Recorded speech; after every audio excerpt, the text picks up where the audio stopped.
Hey everybody, so I'm going to go ahead and get myself situated. I want to make sure that the stream is going through, and then I'm going to start reading this lawsuit. This is breaking news. It just came out a few minutes ago, 5 minutes ago or so. They're calling it the Kraken.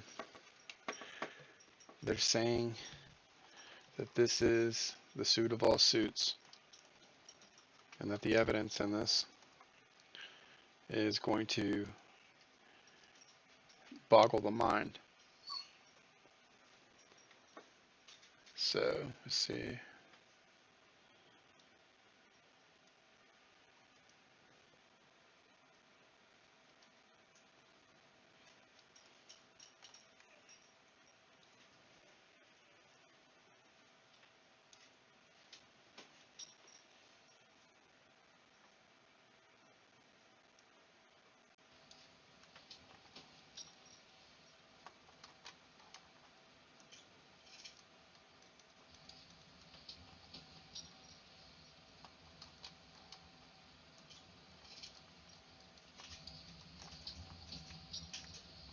All right, so I'm going to go ahead and read this. This is the lawsuit. This is the Kraken and the plaintiffs. You see All right, Brian so I'm going to Kemp go ahead right and there at the read top. this is the lawsuit. Brian Kemp in his official capacity as the governor of Georgia. Brad Raffensperger in his official capacity as the Secretary of State and Chair. Scrolling on down, the defendants. All right, here's the nature of the action. This civil suit brings to light massive election fraud, multiple violations of Georgia law, and multiple constitutional violations as shown by fact witnesses to specific incidents, multiple expert witnesses, and sheer mathematical impossibilities found in the Georgia 2020 general election. As a civil action, the plaintiff's burden of proof is preponderance of evidence to show, as the Georgia Supreme Court has made clear, that it was not incumbent upon the plaintiff to show how the voters would have voted if their absentee ballots had been regular, only to show that there were enough irregular ballots to place in doubt the results. So that's the burden of proof. That is important. It is not, as they state, the plaintiff's responsibility to show, okay, how the voters would have voted if their absentee ballots would have been regular. That's irrelevant. The left will want to say that matters. It does not. It is only necessary to show that there were enough irregular ballots to place in doubt the results of the election. So that is the purpose of this lawsuit. That is the goal. And we're going to see what kind of evidence they have starting here. Paragraph 2, the scheme and artifice to defraud was for the purpose of illegally and fraudulently manipulating the vote count to make certain the election of Joe Biden as president of the United States. Paragraph 3, the fraud was executed by many means, but the most fundamentally troubling, insidious, and egregious is the systematic adaptation of old-fashioned ballot stuffing. It has now been amplified and rendered virtually invisible by computer software created and ran by domestic and foreign actors for that very purpose. Mathematical and statistical anomalies rising to the level of impossibilities as shown by affidavits of multiple witnesses, documentation, and expert testimony. Okay, so this is what we've been hearing about for quite a while now. All these mathematical anomalies, we've all probably seen the graph where you have a pretty established trend of voting and this huge spike, this giant dumping of Biden ballots. Again, the goal of this lawsuit is not to show that Trump could have won, only to show that there was enough irregularities to place in doubt the result. That's the only burden of proof that matters in court. If that burden of proof has been met, then the law is clear. I mean, you cannot certify this election.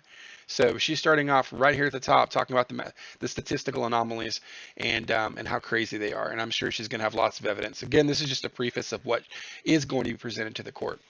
Going on to paragraph 4, the massive fraud begins with the election software and hardware from Dominion Voting Systems Corporation, only recently purchased and rushed into use by defendants here, Governor Brian Kemp, Secretary of State Brad Raffensperger, and the Georgia Board of Elections. Sequoia voting machines used in 16 states in the District of Columbia in 2006.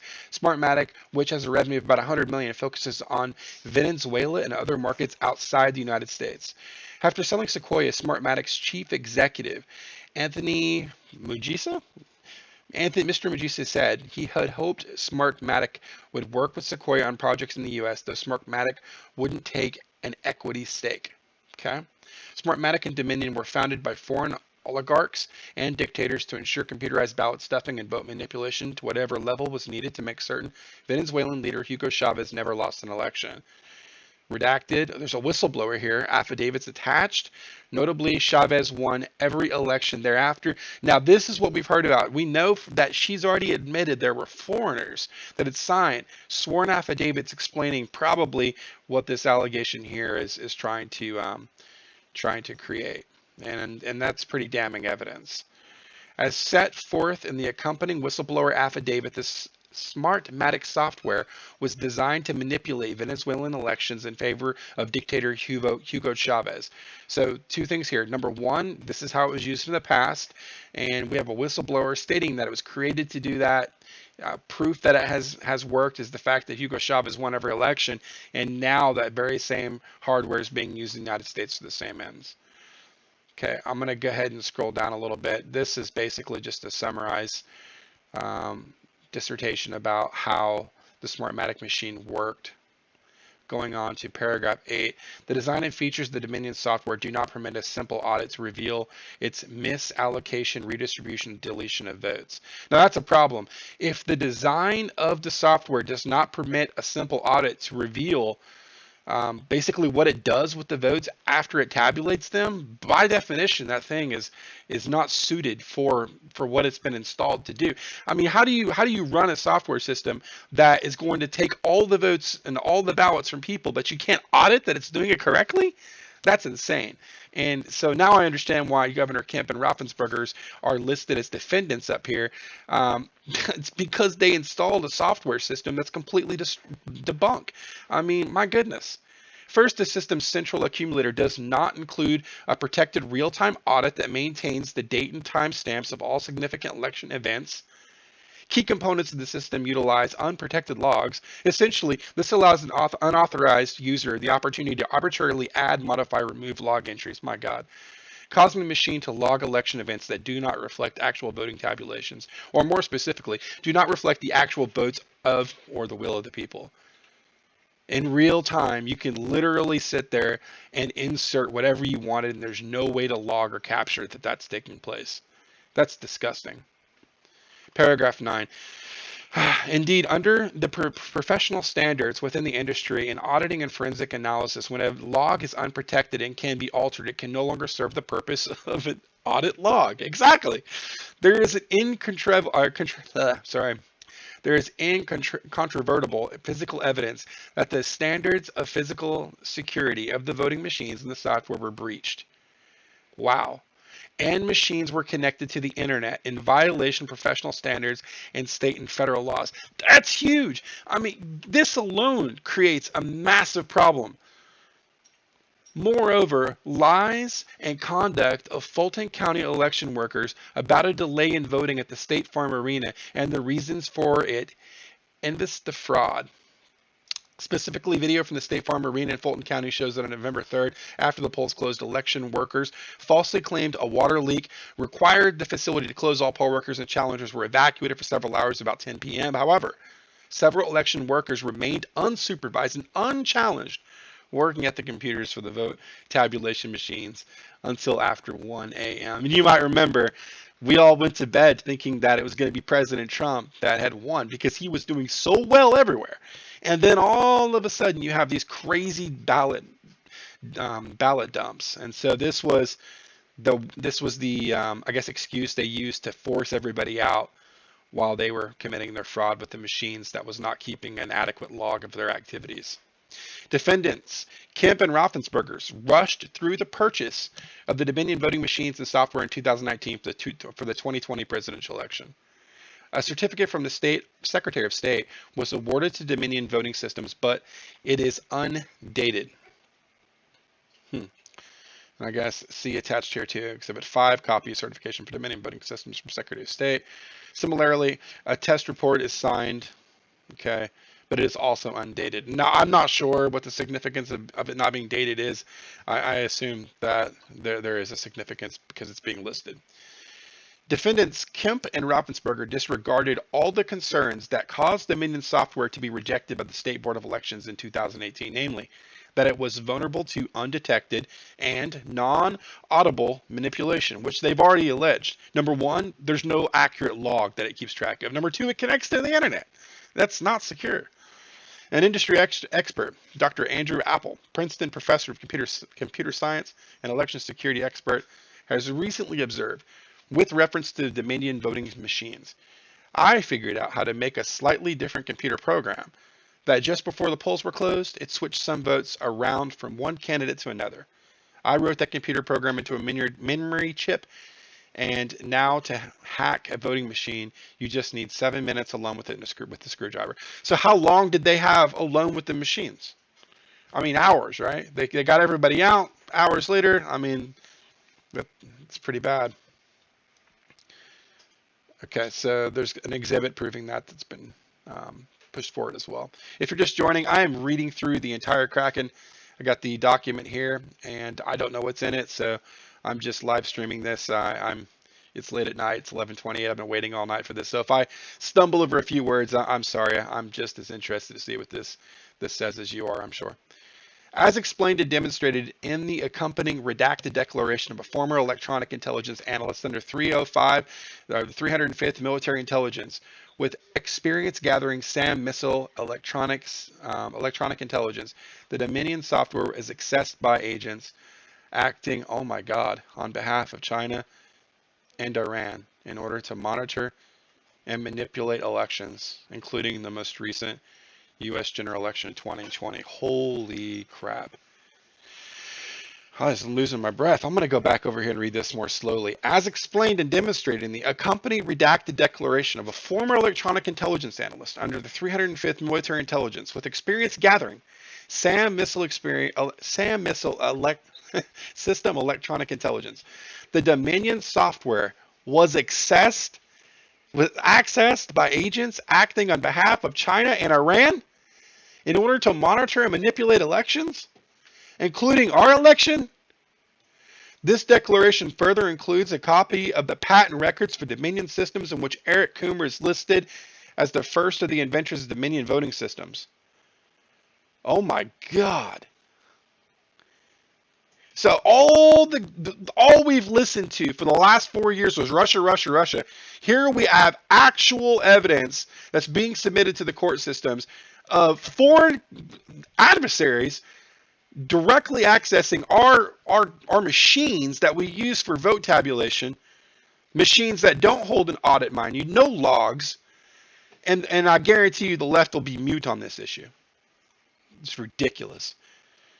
Expert David, I'm not even going to try it, explains that U.S. intelligence services had developed tools to infiltrate foreign voting systems, including Dominion. He states that Dominion software is vulnerable to data manipulation by unauthorized means and permitted election data to be altered in all battleground states. So they're saying that it is vulnerable by unauthorized means and permitted election data to be altered in all battleground states. He concludes that hundreds of thousands of votes that were cast for Trump in the 2020 general election were transferred to former Vice President Biden. Exhibit 26. I wish I had that. That will be interesting. Additionally, incontrovertible evidence, Board of Elections records demonstrates that at least 96,600 absentee ballots were requested and counted, but were never recorded as being returned to county election boards by the voter. Thus, at a minimum, 96,600 votes must be disregarded. Wow, so that flips Georgia. That right there flips Georgia. If that 1 point stands and everything else doesn't, that flips Georgia. Additionally, incontrovertible evidence. Okay, Board of Elections records demonstrates that at least 96,000 absentee ballots were requested and counted, but never recorded as being returned. Wow. So, I mean, where do you think they came from? A printer? A van with Biden Harris on the side of it? Or do you think they were created on site? I mean, who knows? But I mean, that sounds like they got some pretty hardcore proof. Moving on to paragraph 17. The Dominion system used in Georgia erodes and undermines the reconciliation of the number of voters and the number of ballots cast, such that these figures are permitted to be unreconcilable, opening the door to ballot stuffing and fraud.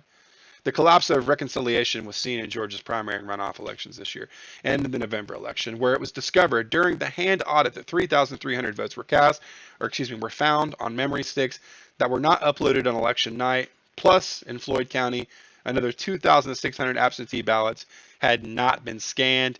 These found votes reduced Biden's lead over Donald Trump. And I think everybody remembers that. That was in the news just recently. So if you're just joining, we're on paragraph 18. We're reading through the Kraken and some big things that we've learned so far. Number one, what's in my mind was that they have incontrovertible proof that Iran and China had access to the Dominion machines that were tabulating votes for this election. And number two, the Dominion machines, in violation of the law, do not have logs that record any vote manipulation that's happening on the server level. It's ridiculous. So Georgia's election officials and poll workers exasperated and helped, whether knowingly or unknowingly, the Dominion system carry out massive voter manipulation by refusing to observe statutory safeguards for absentee ballots. Election officials failed to verify signatures and check security envelopes. They barred challengers from observing the count, which also facilitated the fraud. Yep. Expert analysis of the actual votes set forth below demonstrates that at least 96,000 votes were illegally counted during the Georgia 2020 general election. All the evidence and allegations herein is more than sufficient to place the result of the election in doubt. More evidence arrives by the day, and discovery should be ordered immediately. So again, that was the burden of proof. All we have to do is prove that there should be some doubt regarding the authenticity of this election. And once that doubt has been met, then the election cannot be certified by law. And so we don't have to prove anything else other than there's reasonable doubt. And there's a lot of doubt. I mean, just up here, if Iran and China were able to access these machines like is being claimed, and I forget which paragraph that was in, if Iran and China were able to access these machines, then my goodness, yeah, not only is the election right here, not only is the election in Georgia suspect, I'd say every damn state that uses these machines has to be analyzed. And then you're looking at, like, I mean, that's a very aggressive act. I mean, what do we do then? I mean, that's a national security threat. This is a lot more than just the election. And so if you're just joining right here, paragraph 14, this is where the biggest bombshell we've seen so far is dropped. The Dominion software was accessed by agents acting on behalf of China and Iran in order to monitor and manipulate elections. That's just stunning, honestly. And it pisses me off. I'm a veteran. I served in the Marine Corps, and I love this country. And it's just to watch the left just ignore this is just sickening to me. All right, so paragraph 20, Georgia law provides for a contest of an election where, okay, here's the criteria for a contest: misconduct, fraud, or irregularity by any primary or election official or officials sufficient to change or place in doubt the result. I don't know, do you doubt what you've heard so far? I mean, if China and Iran have access to the machines that are tabulating the vote, what do you think they're going to, be able to resist the urge to put their preferred candidate into a more advantageous position than Donald Trump? No, I don't. When illegal votes have been received or illegal votes rejected at the polls sufficient to change or place in doubt the result, for more error and counting the votes or declaring the result of the primary election, if such error would change the result, or for any other cause which shows that another was the person legally nominated, elected, or eligible to compete in a runoff primary or election. I'd say that we meet more than one of these. This is going to definitely be a hard lawsuit for the left to dismiss if they're going to go through this and read this. I'm going to put my money on them just ignoring it. The build up to this has been horrible. All they've done is smear the Honorable Sidney Powell prior to this release. so they can just launch their ad hominems and attack her and her personality and her character and just ignore these allegations. As paragraph 21, as further set forth, all of the above grounds have been satisfied and compel this court to set aside the 2020 general election results, which fraudulently conclude that Mr. Biden defeated President Trump by 12,670 votes. And look at this. Like, they're saying 96,000 votes must be disregarded because 96,000 absentee ballots were requested and counted, but never recorded as being returned to county election boards by the voter. This is the voters saying they never returned to them, and they were counted anyways. And then the margin of victory was only 12,670. I mean, that alone, let's just ignore China and Russia for now. That alone meets the criteria for reasonable doubt. I mean, all those voters are people that never returned their damn ballots, but they got voted. They were registered as having voted. That's insane. Separately and independently, there are sufficient constitutional grounds to set aside the election results due to the defendant's failure to observe statutory requirements for the processing and counting of absentee ballots, which led to the tabulation of more than 50,000 illegal ballots. I'm not quite sure what this is saying. I'm going to read this again. Separately and independently, there are sufficient constitutional grounds to set aside the election results due to the defendant's failure to observe statutory requirements for the processing and counting of absentee ballots.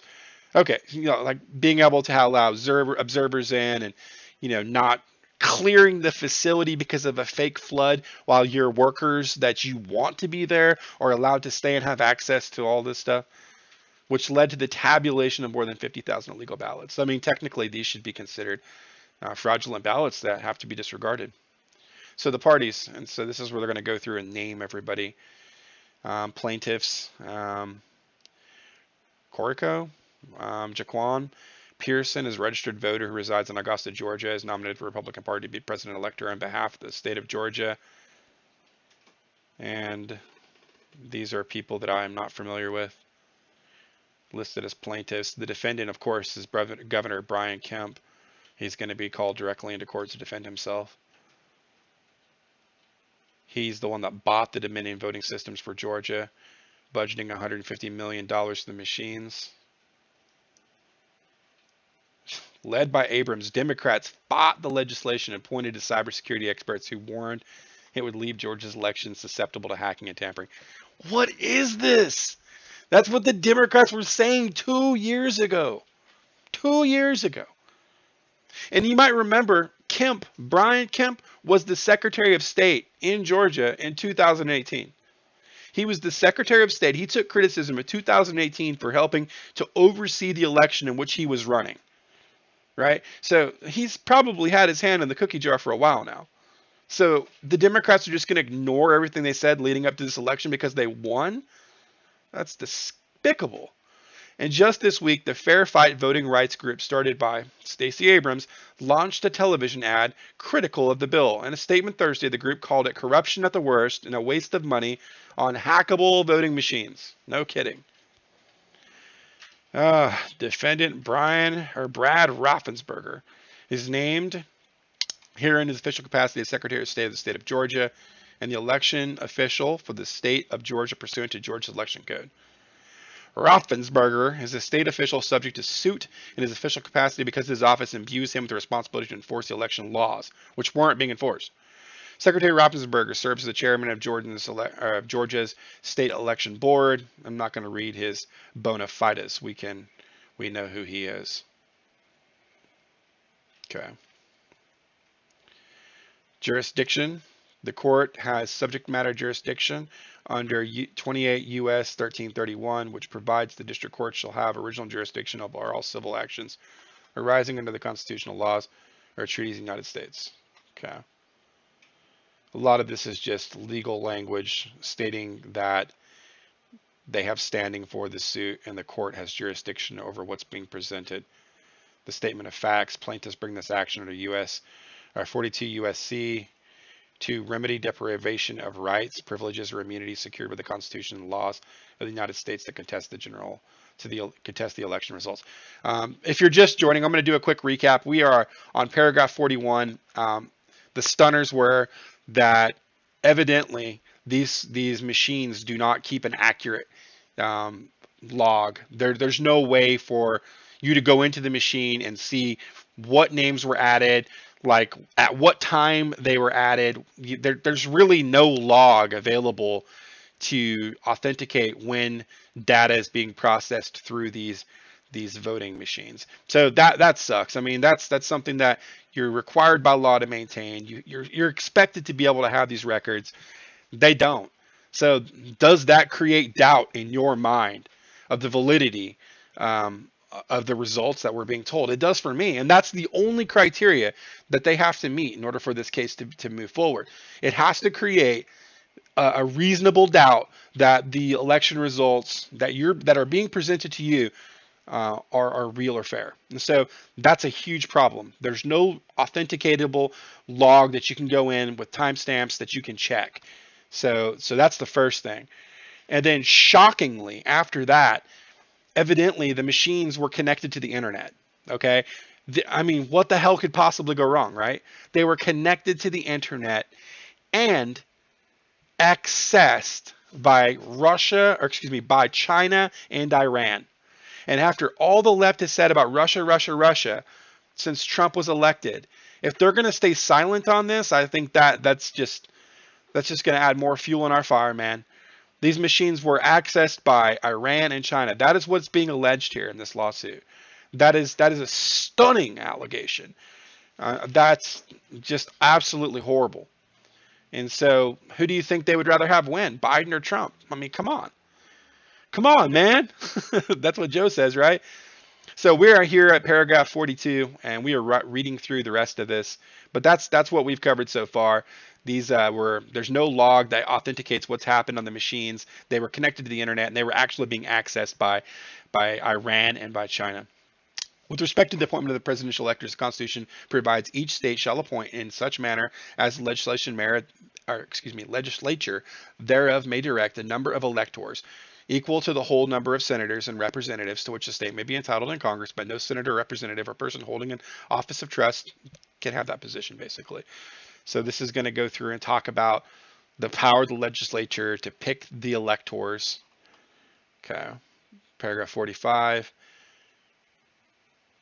Grounds for contest. A result of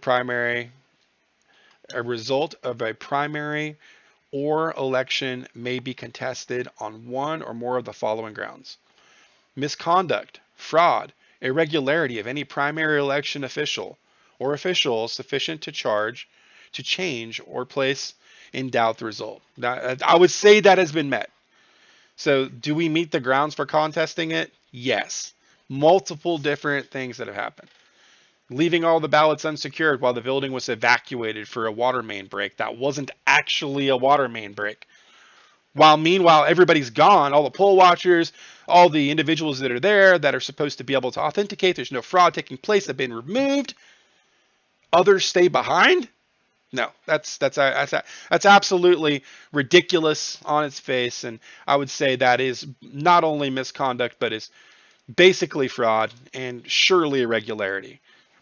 Number two, when the defendant is ineligible for the nomination or office in dispute. I mean, maybe I'd like to see that laptop. I mean, I would like to see it. I would like to know what's on it.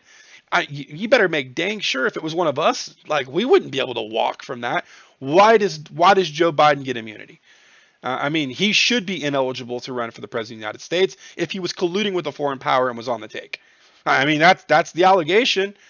I mean, the mainstream media didn't even report on it. So, but I don't think that's what we're going to be pushing on this. I don't think we're arguing that Biden was ineligible for the nomination, but that is a grounds for contesting the election. Number three, when illegal votes would have been received or legal votes rejected at the polls sufficient to change or place in doubt the result. Yeah. I mean, we've had multiple different allegations of tons and tons and tons of ballots that were fraudulent or erroneous. So we're going to meet the grounds for contest. I'm just going to read 4 and 5 real quickly. For any error or counting the votes or declaring the result of the primary election, if such error would change the result, or for any other cause which shows that another was the person legally nominated, elected, or eligible to compete in a runoff primary election. Okay. So, presidential electors, and this is going to The Georgia election code instructs those who handle absentee ballots to follow a clear procedure. Okay. Upon receipt of each ballot, a registrar or clerk shall write the day and hour of the receipt on the ballot on its envelope. Do you remember? Georgia doesn't have the envelopes. So this is the procedure.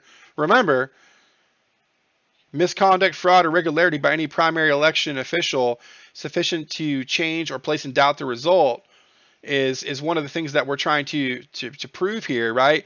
So if we can't prove with logs that weren't kept or receipts of the time and the hour of the receipt of the ballot on the envelope, then how the hell do we know the envelopes or the ballots were authentic? We don't. The registrar or clerk shall then compare the identifying information on the oath with the information on file in his or her office, shall compare the signature or make on the oath with the signature or mark on the absentee elector's voter card or the most recent update to such absentee elector's voter registration card and application for absentee ballot. Okay, they need to use punctuation here. Good grief.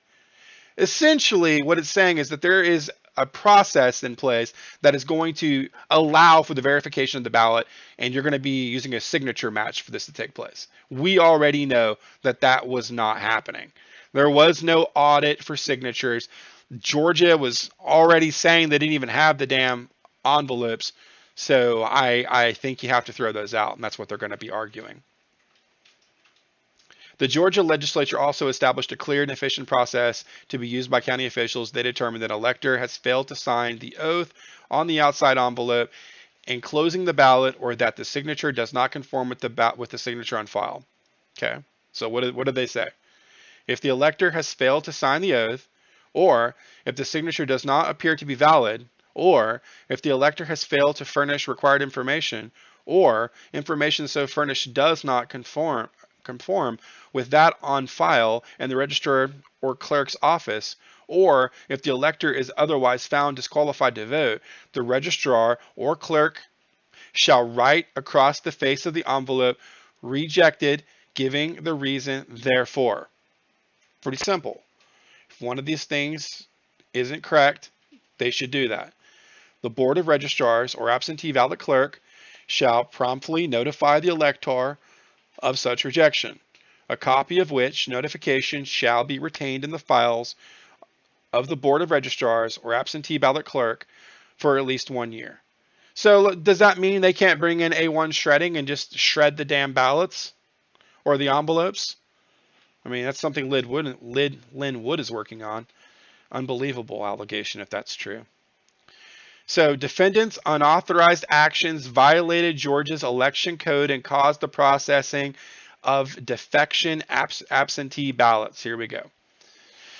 Paragraph 51. Notwithstanding the clarity of the applicable statutes and the constitutional authority for the Georgia's legislature's actions, on March 6, 2020, the Secretary of State of the state of Georgia, Secretary Raffensperger, and the State Election Board, who administered the state elections, entered into a compromise and settlement agreement and release with the Democrat Party of Georgia, the Democrat Senatorial Campaign Committee, and the Democrat Constitutional Campaign Committee, collectively the Democrat Party agencies, setting forth different standards to be followed by the clerks and registrars in processing absentee ballots in the state of Georgia.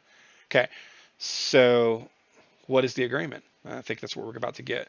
1 second. Hey, son, can you make me some coffee, please? Thanks. Under the settlement, however, the administrators agree to change the statutorily prescribed manner of handling absentee ballots in a manner that is not consistent with the laws promulgated by the Georgia legislature for elections in this state. The settlement provides that the Secretary of State would issue an official election bulletin to county administrators overriding the statutory procedures prescribed for those officials. That power, however, does not belong to the Secretary of State under the United States Constitution. The settlement also changed the signature requirement, reducing it to a broad process with discretion rather than enforcement of the signature requirement as statutorily required. What? They can't do that. So what? They can't do that. So, I mean, I guess they're just making the laws up as they go. They can't. Yeah, we already know from what we've heard so much repeated over the last couple of weeks. Where do the laws for what goes down on election day get formed?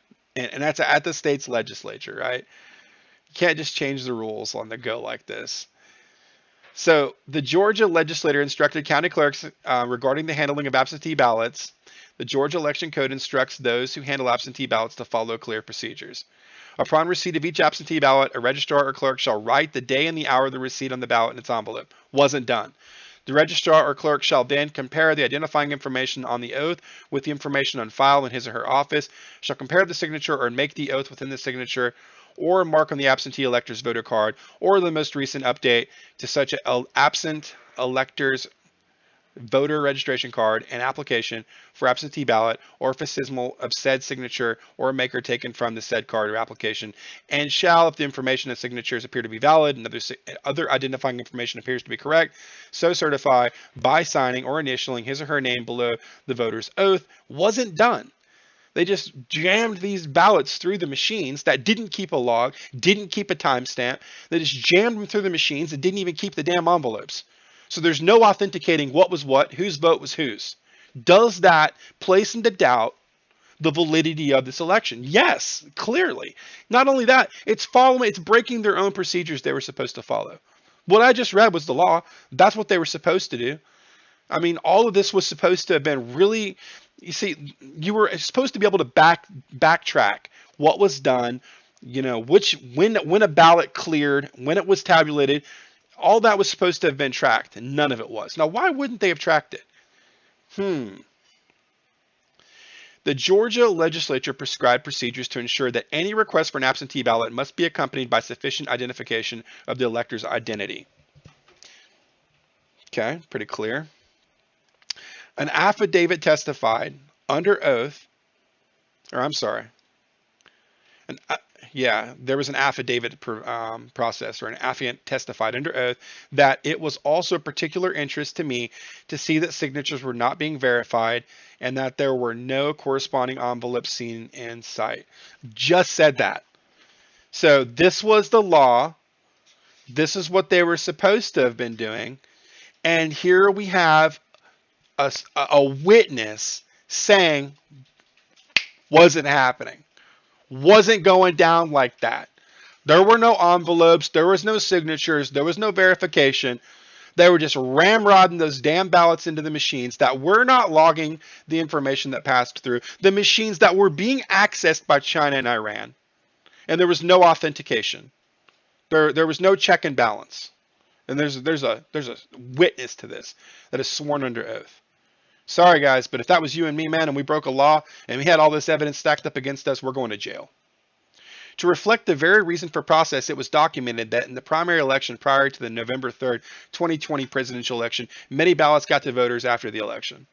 Further, it was confirmed that untold thousands of absentee ballot requests were unfulfilled and tens of thousands of mailed ballots were rejected for multiple reasons, including arriving too late to be counted.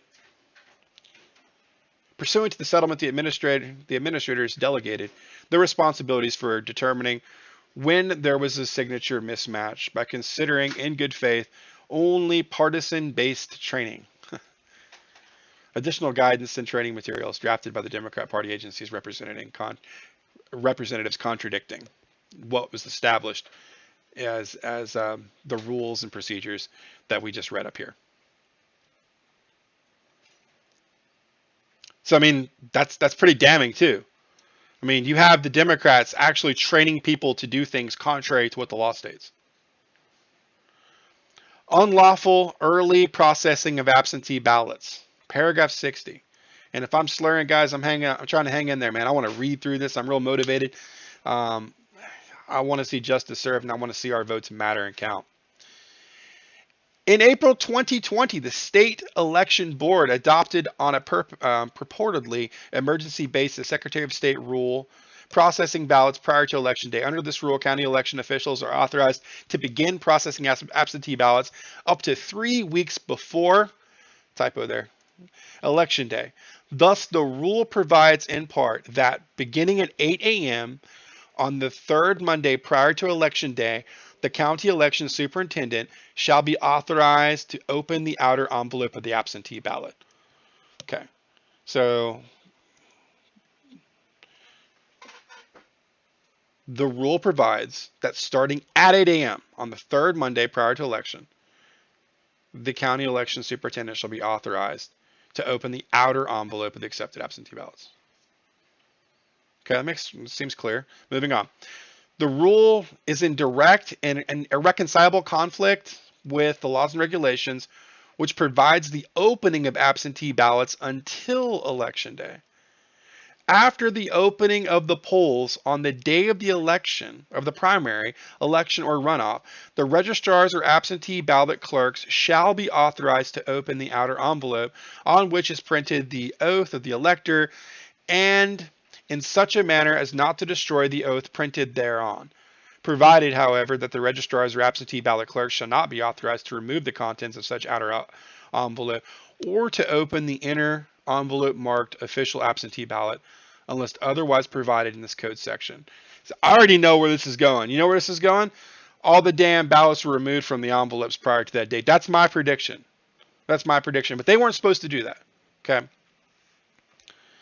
In plain terms, the statute clearly prohibits opening absentee ballots prior to Election Day, which the rule authorizes doing so 3 weeks before Election Day.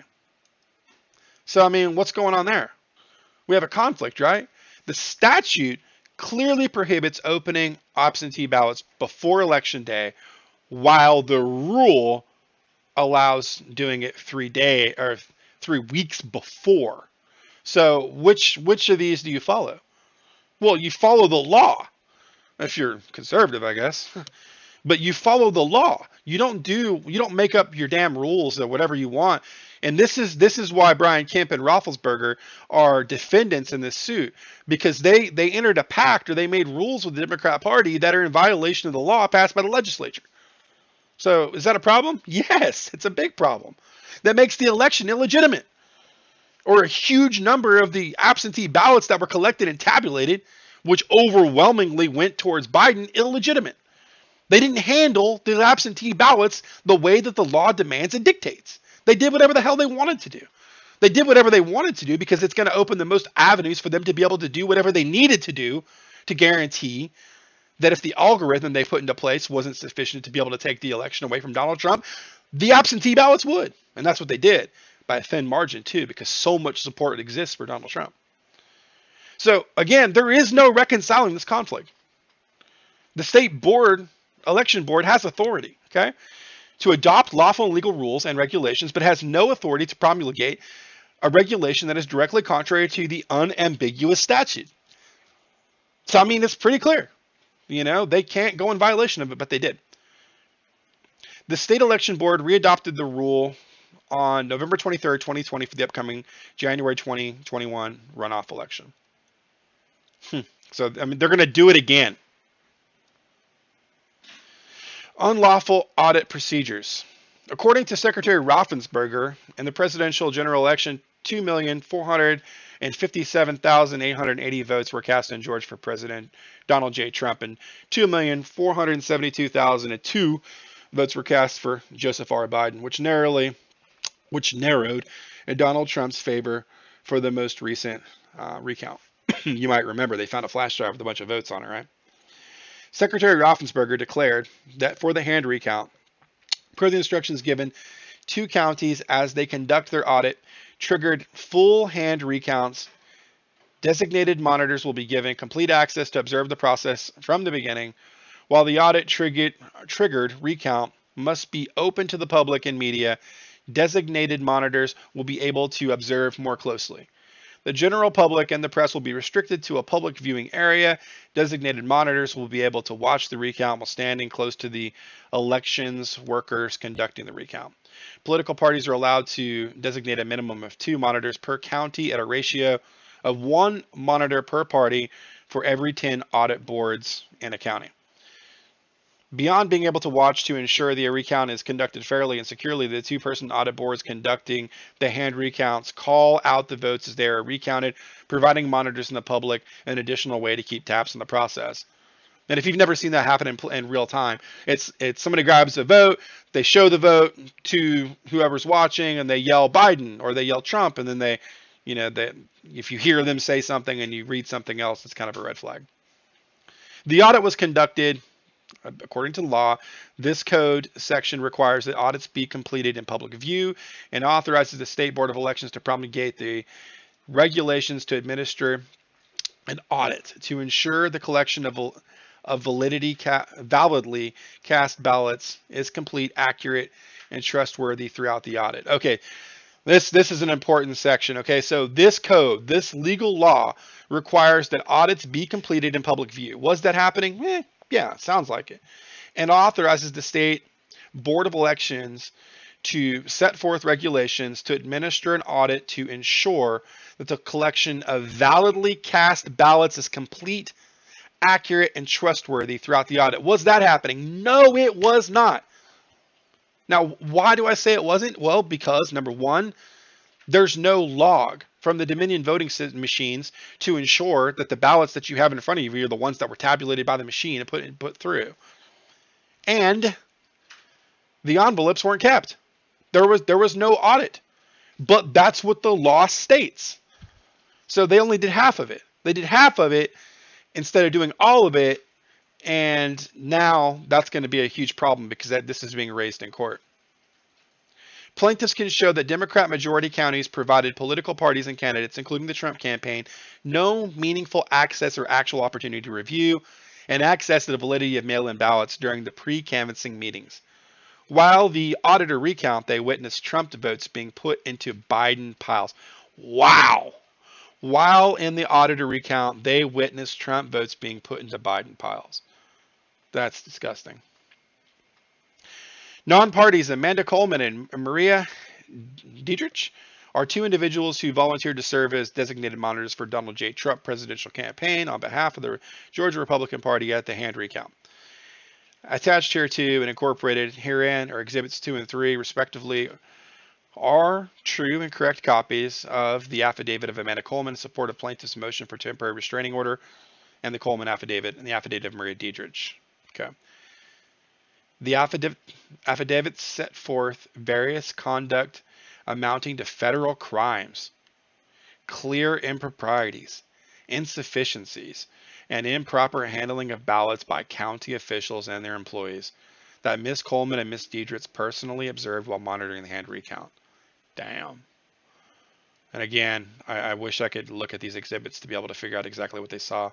We might get it summarized. As a result of her observation, the hand recount as a Republican Party monitor, Ms. Dietrich declared, there had been no meaningful way to review or audit such activity at the hand recount. That's exactly what I said. No envelopes, no logs, no verification. I mean, who the hell knows what they were showing you? Who knows what they were showing you if it was from Sally Sue, that lives in whatever county. There was no way to tell that these ballots weren't just printed off a machine. As a result of their observations of the hand recount of Republican Party monitors, Ms. Coleman likewise declared there was no way to tell if any counting was accurate or if the activity was proper. Exactly. Paragraph 72. On Election Day, when the Republican poll watchers were, for a limited time, present and allowed to observe in various polling locations, they observed and reported numerous instances of election workers failing to follow the statutory mandates relating to two critical requirements, among other issues. Issue 1, a voter's right to spoil their mail-in ballot at the polling place on Election Day and to vote in person. And number 2, the ability for voters, to vote provisionally on Election Day when a mail-in ballot has already been received for them, and when they did not cast these mail-in ballots, who sought to vote in person during early voting, but was told she had already voted. She emphasized that she had not. The clerk told her they would add her manually with no explanation as to who or how someone voted using her name.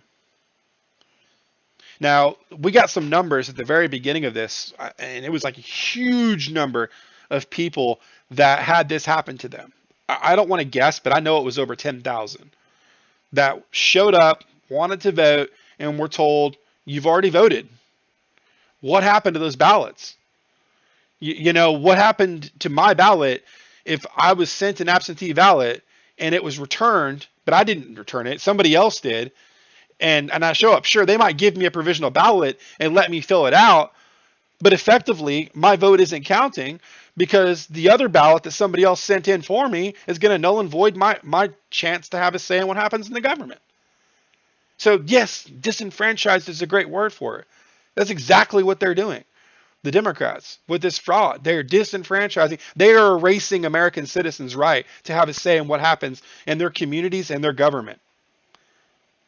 And, I don't like being erased, I'm a veteran. I served in the United States Marine Corps. I'm real proud of my service. I'm proud of my country. I don't like being erased. I like to have a say in what's going on.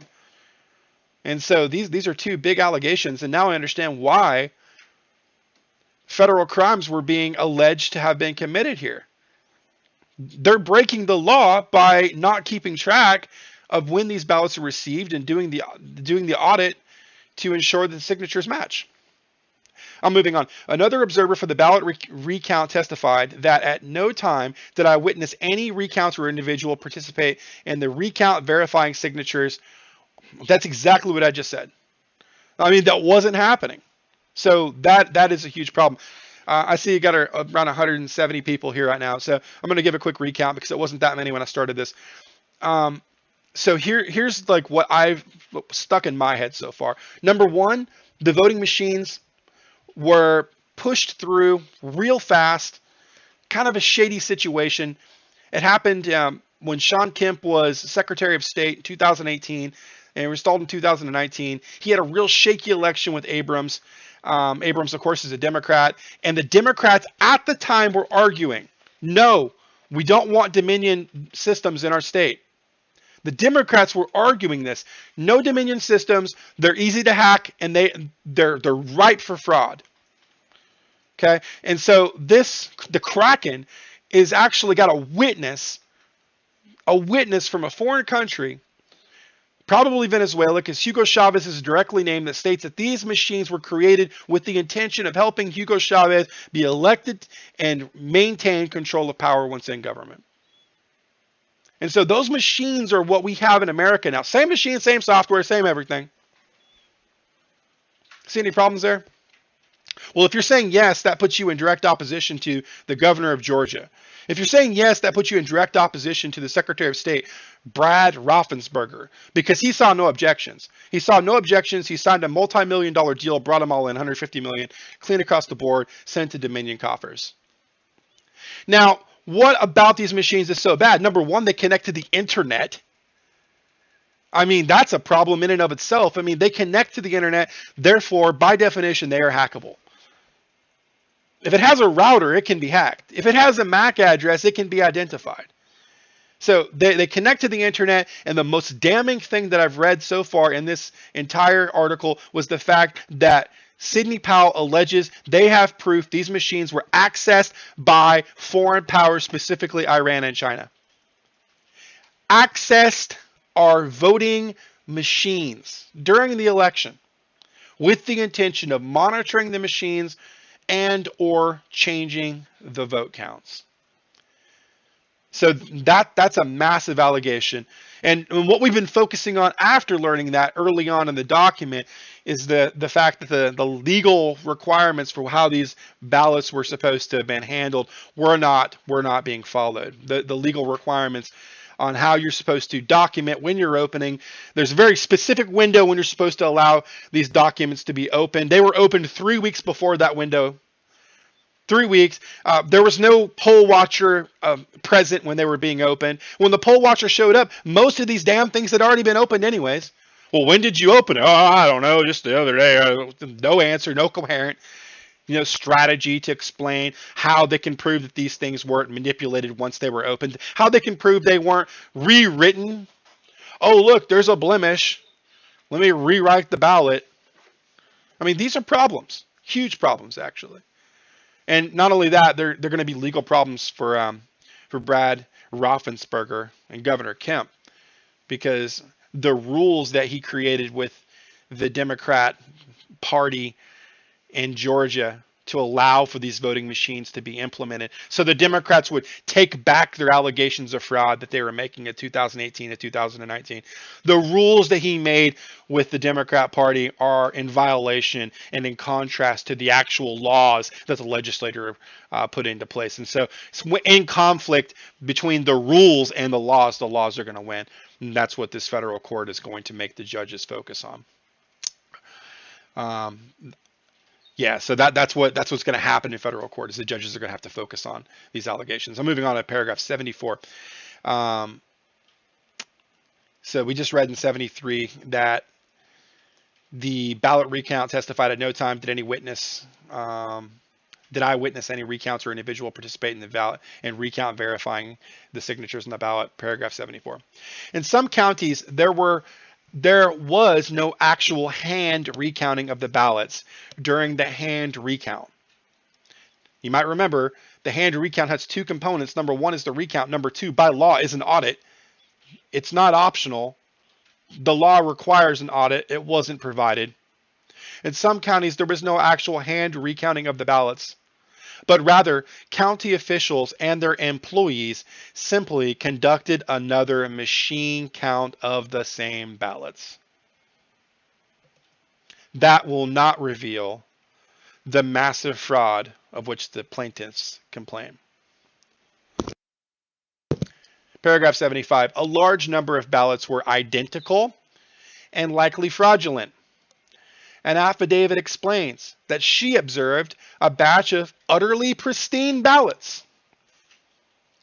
Most of the ballots had already been handled. They had been written on by people, and the edges were worn. They showed obvious use. However, one batch stood out. It was pristine. There was a difference in the texture of the paper. It was as if they were intended for absentee use, but had not been used for that purpose. There was a difference in the feel. These different ballots included a slightly depressed prefold, so that they could be easily folded and unfolded for use in the scanning machines.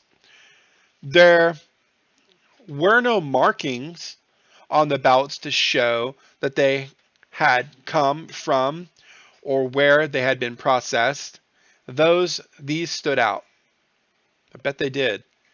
In my 20 years of experience in handling ballots, I observed that the markings for the candidates on these ballots were unusually uniform, perhaps even with a ballot marking device.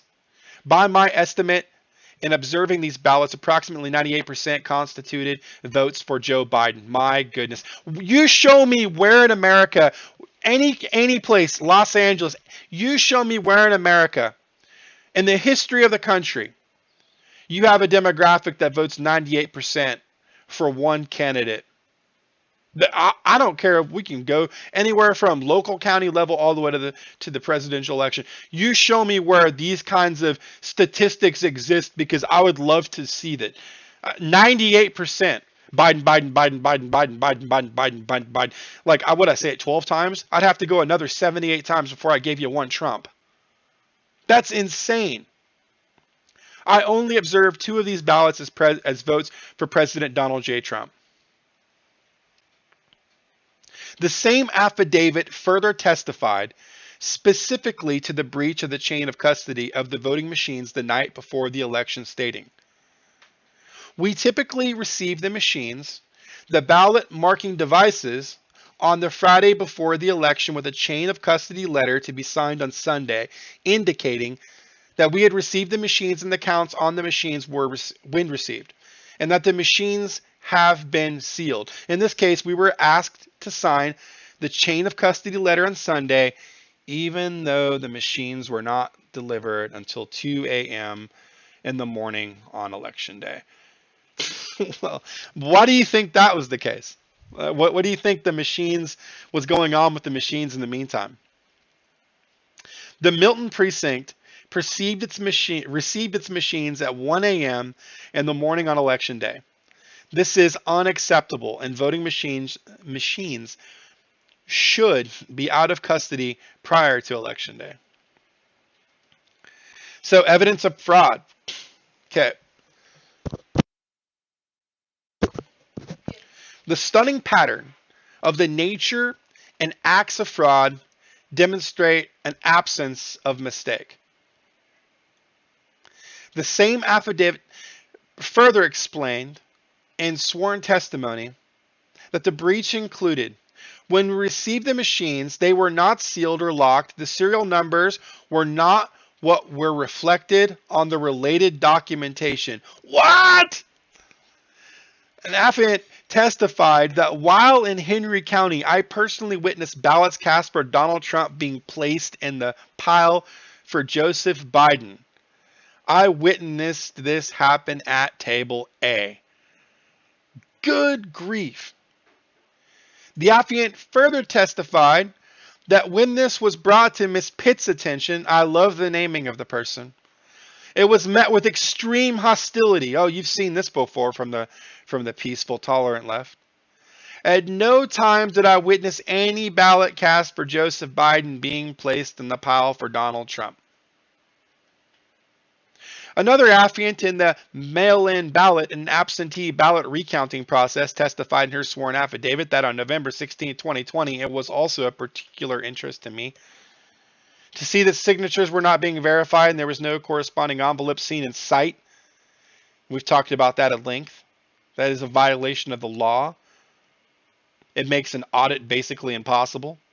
Yet another affiant in the recount process testified that he received pushback and a lack of any cooperation and was even threatened if he did something wrong, as if he did something wrong, when he pointed out that the failure to follow the rules with the observers while open mail-in ballots recounting was occurring, stating, however, as an observer, I observed that the precinct had 12 counting tables, but only one monitor from the Republican Party. I brought it up to Erica Johnson since the recount rules provided one monitor from each party prior to 10 tables part thereof. You remember that. We've already read that. He should have had another person there to help him watch. Another affiant explains a pattern of behavior that is alarming in his position as an observer in the recount on absentee ballots with barcodes. He testified, I witnessed 2 poll workers placing already separated machine receipt ballots with barcodes in the Trump tray, placing them into the Biden tray. I also witnessed the same 2 poll workers putting the already separated paper receipt ballots in the no vote and Jorgensen's tray and removing them and putting them inside the Biden tray. They then took all the ballots out of the Biden tray and stacked them on the table, writing on the count ballot sheet. That's just ridiculous. I mean, I don't know about you guys, but I'm feeling frustrated reading this, honestly.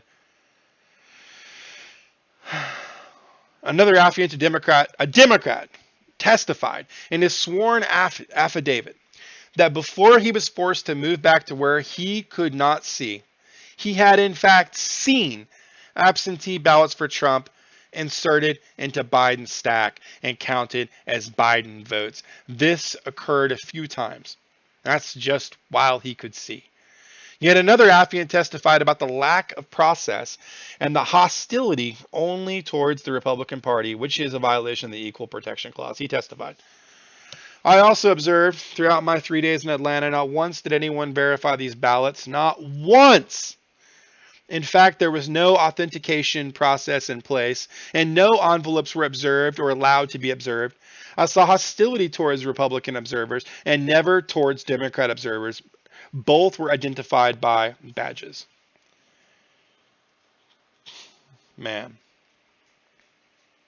Another affiant explained that his ballot was not processed in accordance with election law. He witnessed people reviewing his ballot to decide where to place it, which violated the privacy of his ballot. And when he tried to report it to a voter fraud line, he never received any contact or cooperation, stating, I voted early on October 12th at the precinct at Lynn Park. Because of irregularities at the polling location, I called the voter fraud hotline to ask why persons were discussing my ballot and reviewing it to decide where to place it. When I called the state fraud line, I was directed to a worker in the office of the Secretary of State, and then he was ghosted. No contact.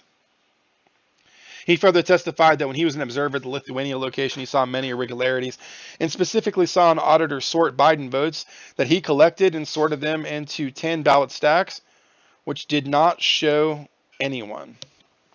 Which he did not show anyone.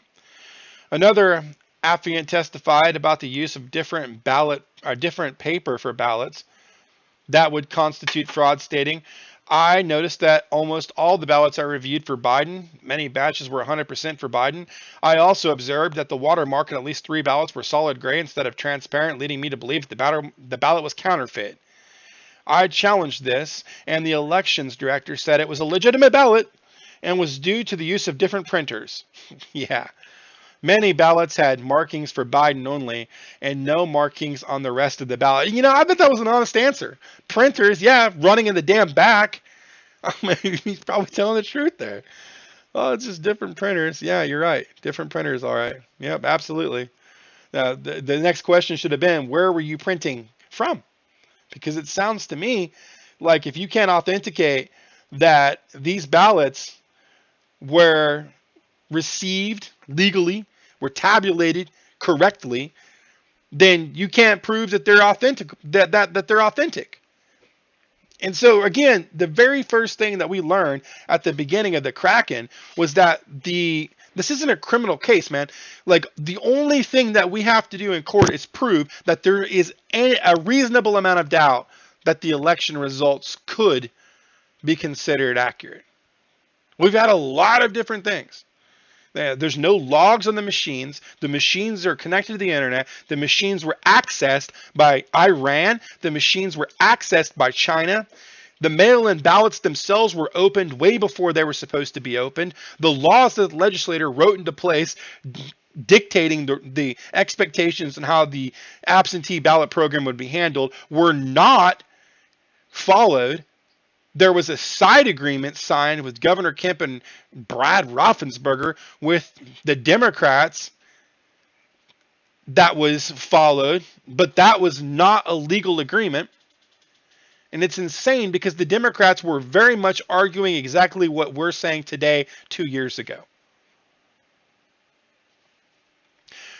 All right, paragraph 89. An affiant testified that while at the audit, while in Henry County, I personally witnessed ballots cast for Donald Trump being placed in the pile for Joseph Biden. I witnessed this happen at table A. So what is this, like the 5th or 6th person saying this? Another affiant testified that I witnessed tool poll workers placing already separated machine ballots with barcodes in the Trump tray. Did I read this again? I'm getting deja vu, guys. We already read this? Is this new? Another affiant testified that I witnessed tool poll workers placing already separated paper machine ballots with barcodes in the Trump tray, placing them into the Biden tray. I also witnessed the same tool poll workers putting the already separated paper ballots, typo, in the no vote in Jorgensen's tray and removing them and putting them inside the Biden tray. I believe I read this. I'm just going to finish. Then they took out all of the ballots from the Biden tray and stacked them on the table, writing on the vote count. Another affiant, the Democrat, testified in the sworn affidavit before he was forced to move to the back. Yep. Okay, so we already know what he says. So Republican National Committee monitor in Georgia's election recount, Hale Source, not sure, told an undercover journalist there are individuals counting ballots who have made continuous errors, writes O'Keefe. Project Veritas. Watch. Latest Project Veritas video reveals multiple ballots meant for Trump went to Biden in Georgia. When we're done, I want to watch that. Okay. So I am going to copy this and I'm going to play that video when we're finished. The voting machines. Secrecy. Software used by voting machines throughout Georgia is crucial. Guys, this is going to be spicy. The machines evidently were being accessed by foreign powers. So, excuse me while I take a sip of coffee. The machines were evidently being accessed by foreign powers. So, I would assume that we're gonna get some pretty damning allegations here. I mean, I don't know if it's worthy of a declaration of war, but I mean, my goodness, is there any other word to describe it than an attack on our country if they're accessing our voting machines and they're manipulating our voter data? I'm going to make this a little larger for everybody. These violations of federal and state laws impacted the election of the November 3rd, 2020, and set the predicate for the evidence of deliberate fraudulent conduct, manipulation, and lack of mistake that follows. The commonality and statewide nature of these legal violations renders certification of legal vote untenable and warrants immediate impoundment of voting machines and software used throughout Georgia for expert inspection and retrieval of the software. Whoa. Well, that hasn't happened yet. Let's see if they meet that criteria. Paragraph 93. An affiant who is a network and information cybersecurity expert under sworn testimony explains that after studying the user manual for Dominion voting systems, democracy software, he learned that the information about scanned ballots can be tracked inside the software system for Dominion. When bulk scanning and tabulation begins, the ImageCast Central workstation operator will load a batch of ballots into the scanner feeder tray and then start the scanning procedure within the software menu.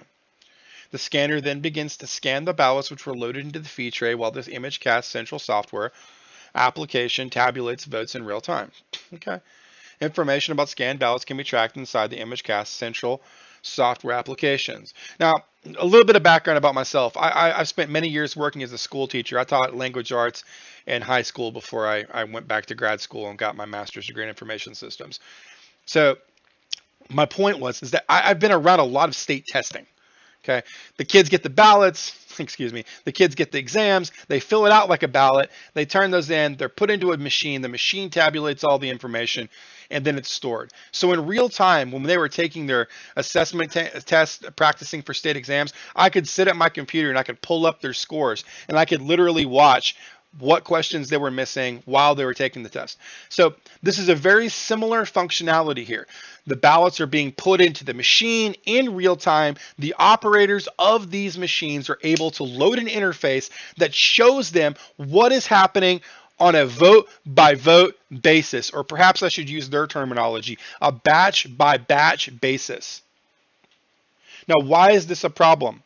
Because I think we're about to learn that not only are they able to watch what's happening on a batch by batch basis, but they're also able to interject, to intercept, or to insert data in real time that is not being logged or tracked. You got to remember, that's what we were very first told about these machines. The very first thing that we learned right before the allegation that the machines were being compromised by Iran and China, the biggest problem was that there was no log, right? No log verifying what was being accessed, what was being scanned into, or what was being manipulated that the machines were storing. Okay, so these machines in real time allow the operator to keep track of what's happening as the ballots are being scanned. And I think we're about to learn that they also have greater powers than just that. Affiant further explains the central operator can remove or discard batches of votes. Guys, I have not read this before you. I'm reading this at the same time. So if it sounds like I'm guessing correctly, I am guessing correctly. Further explains that the central operator can remove or discard batches of votes. That's exactly what I was hoping that I wouldn't read. If they can remove votes, who do you think they're going to remove votes from? After all of the ballots loaded into the scanner's feed tray have been through the scanner, the ImageCast Central operator will remove the ballots from the tray and have the option to either accept the batch or discard the batch on the scanning menu. So we just scan a batch, 25 ballots, and it looks like we got 19 for Trump and 6 for Biden. Let's go ahead and discard that batch, bring in a new set.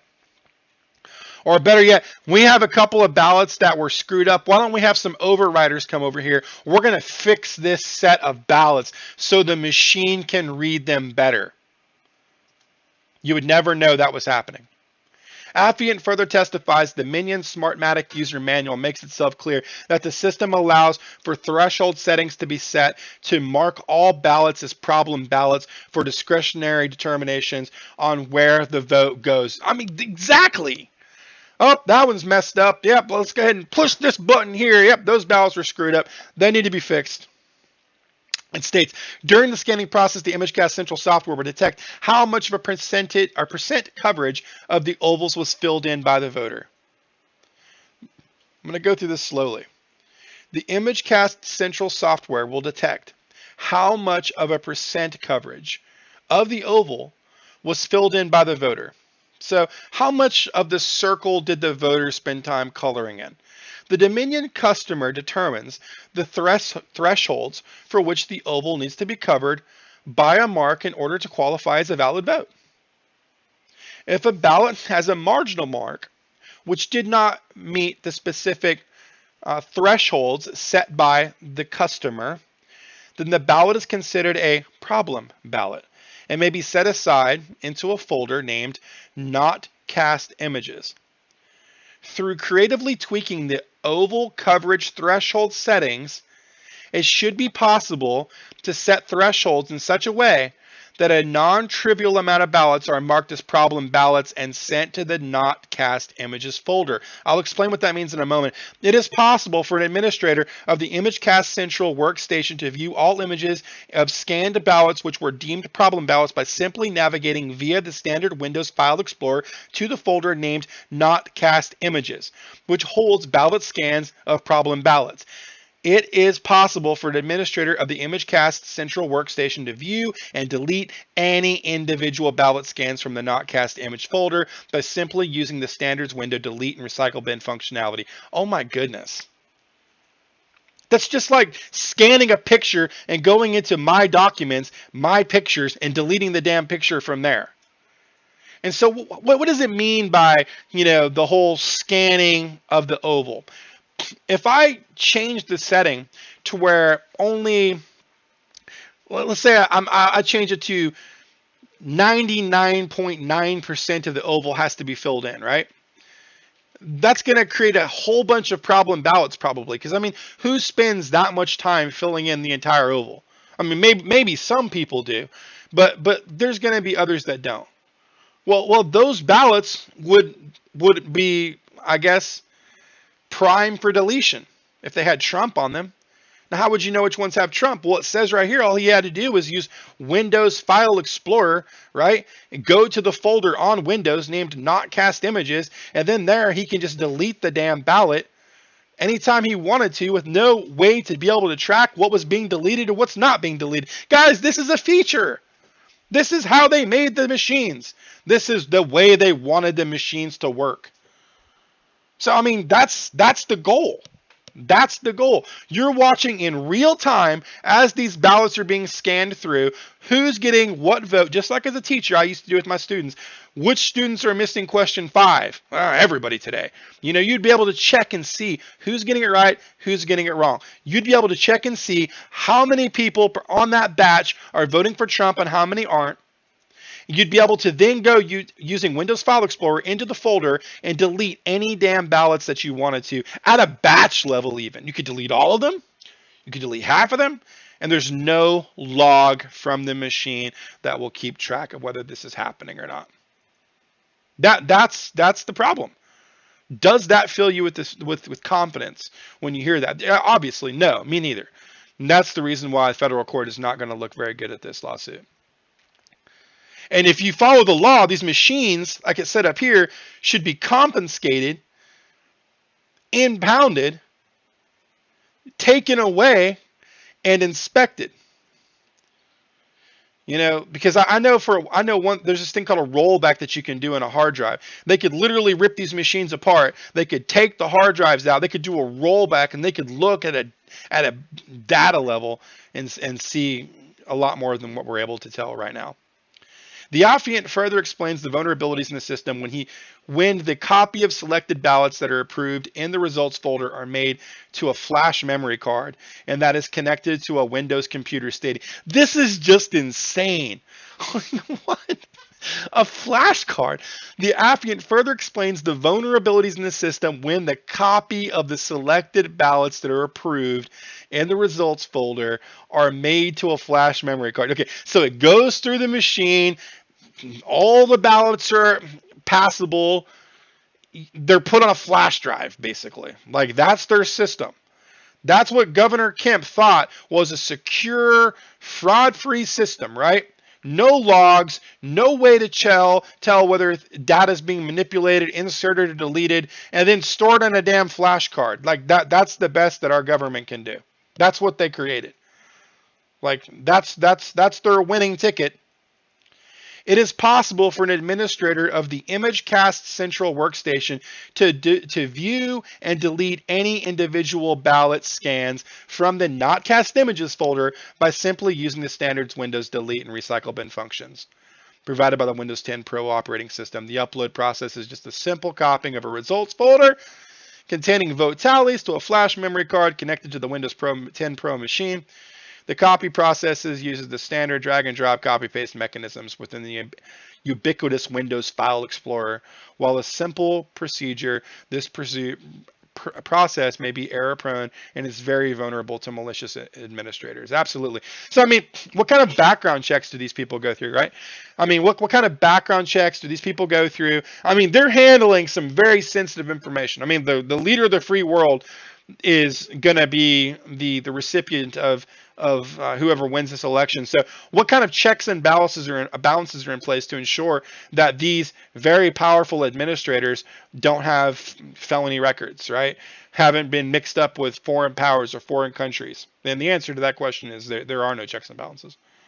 I mean, like, largely these are just IT workers, really, that work for Dominion Systems.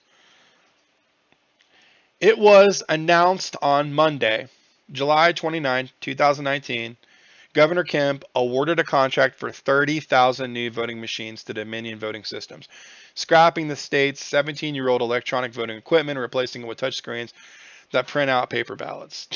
Okay.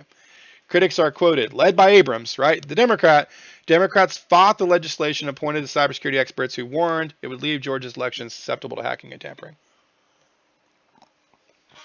Was she right? And just this week, the Fair Fight voting rights group started by Stacey Abrams launched a television ad critical of the bill. In a statement Thursday, the group called it corruption at its worst and a waste of money on hackable voting machines. This is one of those weird situations to where Donald Trump and Stacey Abrams are on the same side of the same argument. A Democrat and a Republican coming together to both explain the exact same problem with the machines. When's the last time you've seen bipartisan agreement like that in Congress? I mean, this is kind of unprecedented. Everything we're learning about these voting machines is unprecedented. The fact that China could access in real time, and did, our voting machines while the votes were being tabulated is unprecedented. This is just insane. It was further reported in 2019 that the Dominion voting machines in Georgia, with Georgia's current voting system, there's no way to guarantee that electronic ballots accurately reflect the choices of voters because there's no paper backup to verify results. So you can't, Governor Kemp can't play dumb. He can't say, oh, I didn't know any of this was a problem. He can't play dumb. He had these arguments presented to him. He knew what the problem with these machines was before he put them into place. He had to hear these arguments and then rationalize a way to make it okay. What could you possibly say that would make this okay? With it being reported that recounts are meaningless on the direct recording electronic voting machines because they simply reproduce the same numbers that are originally being generated. Exactly. There's no paper backups. You can't point to any kind of a problem. You got a bad stack. You count the bad stack a million times. It's still bad numbers. But paper ballots alone won't protect the sanctity of elections on the new touchscreens called ballot marking devices.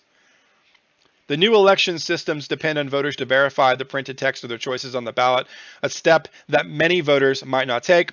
The state election board hasn't created regulations for how recounts and audits will be conducted, and paper ballots embedded selections and barcodes are only readable by scannable machines, leaving Georgians uncertain whether the barcodes match their votes. What? See, I live in a different state. I live in the South, right, but not Georgia. What is this? So you go to the machine, you vote, and it's got a sleek little touch screen. I'm sure the UI looks really fancy. And then when it's done, it prints off code, literal bar graph, barcodes, right? There's your vote. How the hell do you know that what you selected on the machines matches what your code shows? Well, you don't know. You don't know. Insane. As part of the scheme and artifice to defraud the plaintiffs, the candidates, and the voters of undiminished and unaltered voting results in a free and legal election, the defendants and other persons known and unknown committed the following violations of law. So we got some legal code here. It requires the retention and preservation of records and paper ballots by officers of elections under the penalty of fine and imprisonment. That's going to be messy. The retention and preservation of records and papers by officers of elections deposit with custodian, penalty for violation. Every officer of election shall retain and preserve for a period of 22 months from the date of the election, special or primary election, of which candidates for the office of President, Vice President, President-elect, or members of the Senate, member of the House of Representatives, or resident commissioner from the Commonwealth of Puerto Rico are voted for. All records and papers which come into his possession relating to any application, registration, payment of poll tax, or other act requisite to voting in such election. Okay. Did they do that? They did not do that. They did not do that. There is no record being kept, no receipts, no envelopes. Is that a violation of the law? Yes, it is. And so, except that when required by law, such records of paper amounts be delivered to another officer of election, except that instead of Commonwealth of Puerto Rico designates a custodian to retain and preserve these records and papers at a specific place, then such records and papers may be deposited with such custodian, and the duty to retain and preserve any record or paper so deposited shall devolve upon such custodian. Any officer, election, or custodian who willfully fails to comply, willfully fails, that's it. It didn't have to prove that they schemed or they conspiracy. They just willfully failed. They knew this is what they were supposed to do and they chose not to. To comply with this section shall be fined not more than $1,000 or imprisoned not more than 1 year or both. In the primaries, it was confirmed that the rapid introduction of new technologies and processes in state voting heightens the risk of foreign interference and insider tampering. That's true even if a simple human error or local maneuvering for political advantage are more likely threats. 100. A Penn Wharton study from 2016 concludes that voters and their representatives in government, often prompted by news of high-profile voting problems, also have raised concerns about the reliability and integrity of the voting process and have increasingly called for the use of modern technology such as laptops and tablets to improve convenience. As evidence of the defects or features of the Dominion, I love that.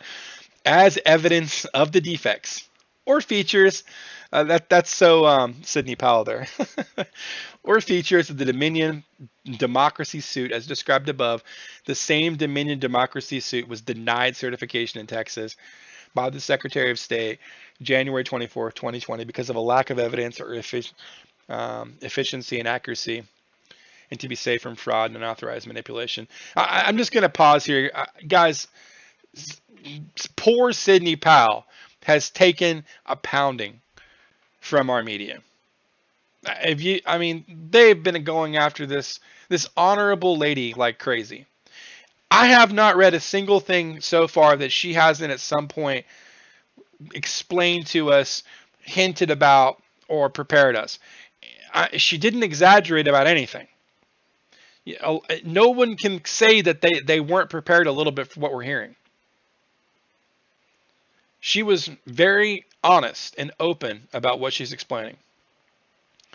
Plaintiffs have since learned that the glitches in the Dominion system that have the uniform effect of taking votes away from Trump and shifting them to Biden have been widely reported in the press and confirmed by the analysis of independent experts. True.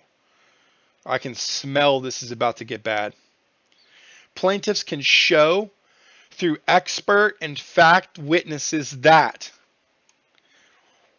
Dominion Smartmatic systems have massive end user vulnerabilities. Okay. Users on the ground have full admin privileges to machines and software. Having been created to rig elections, the Dominion system is designated or designed to facilitate vulnerability and allow a select few to determine which votes will be counted in any election. That's damning.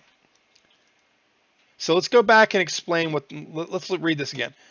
Plaintiffs have learned the glitches in the Dominion system that have the uniform effect of taking votes away from Trump and shifting them to Biden have been widely reported in the press and confirmed by the analysis of independent experts. So they are stating they have experts that can put on the stand that can explain through analysis that these things are facts.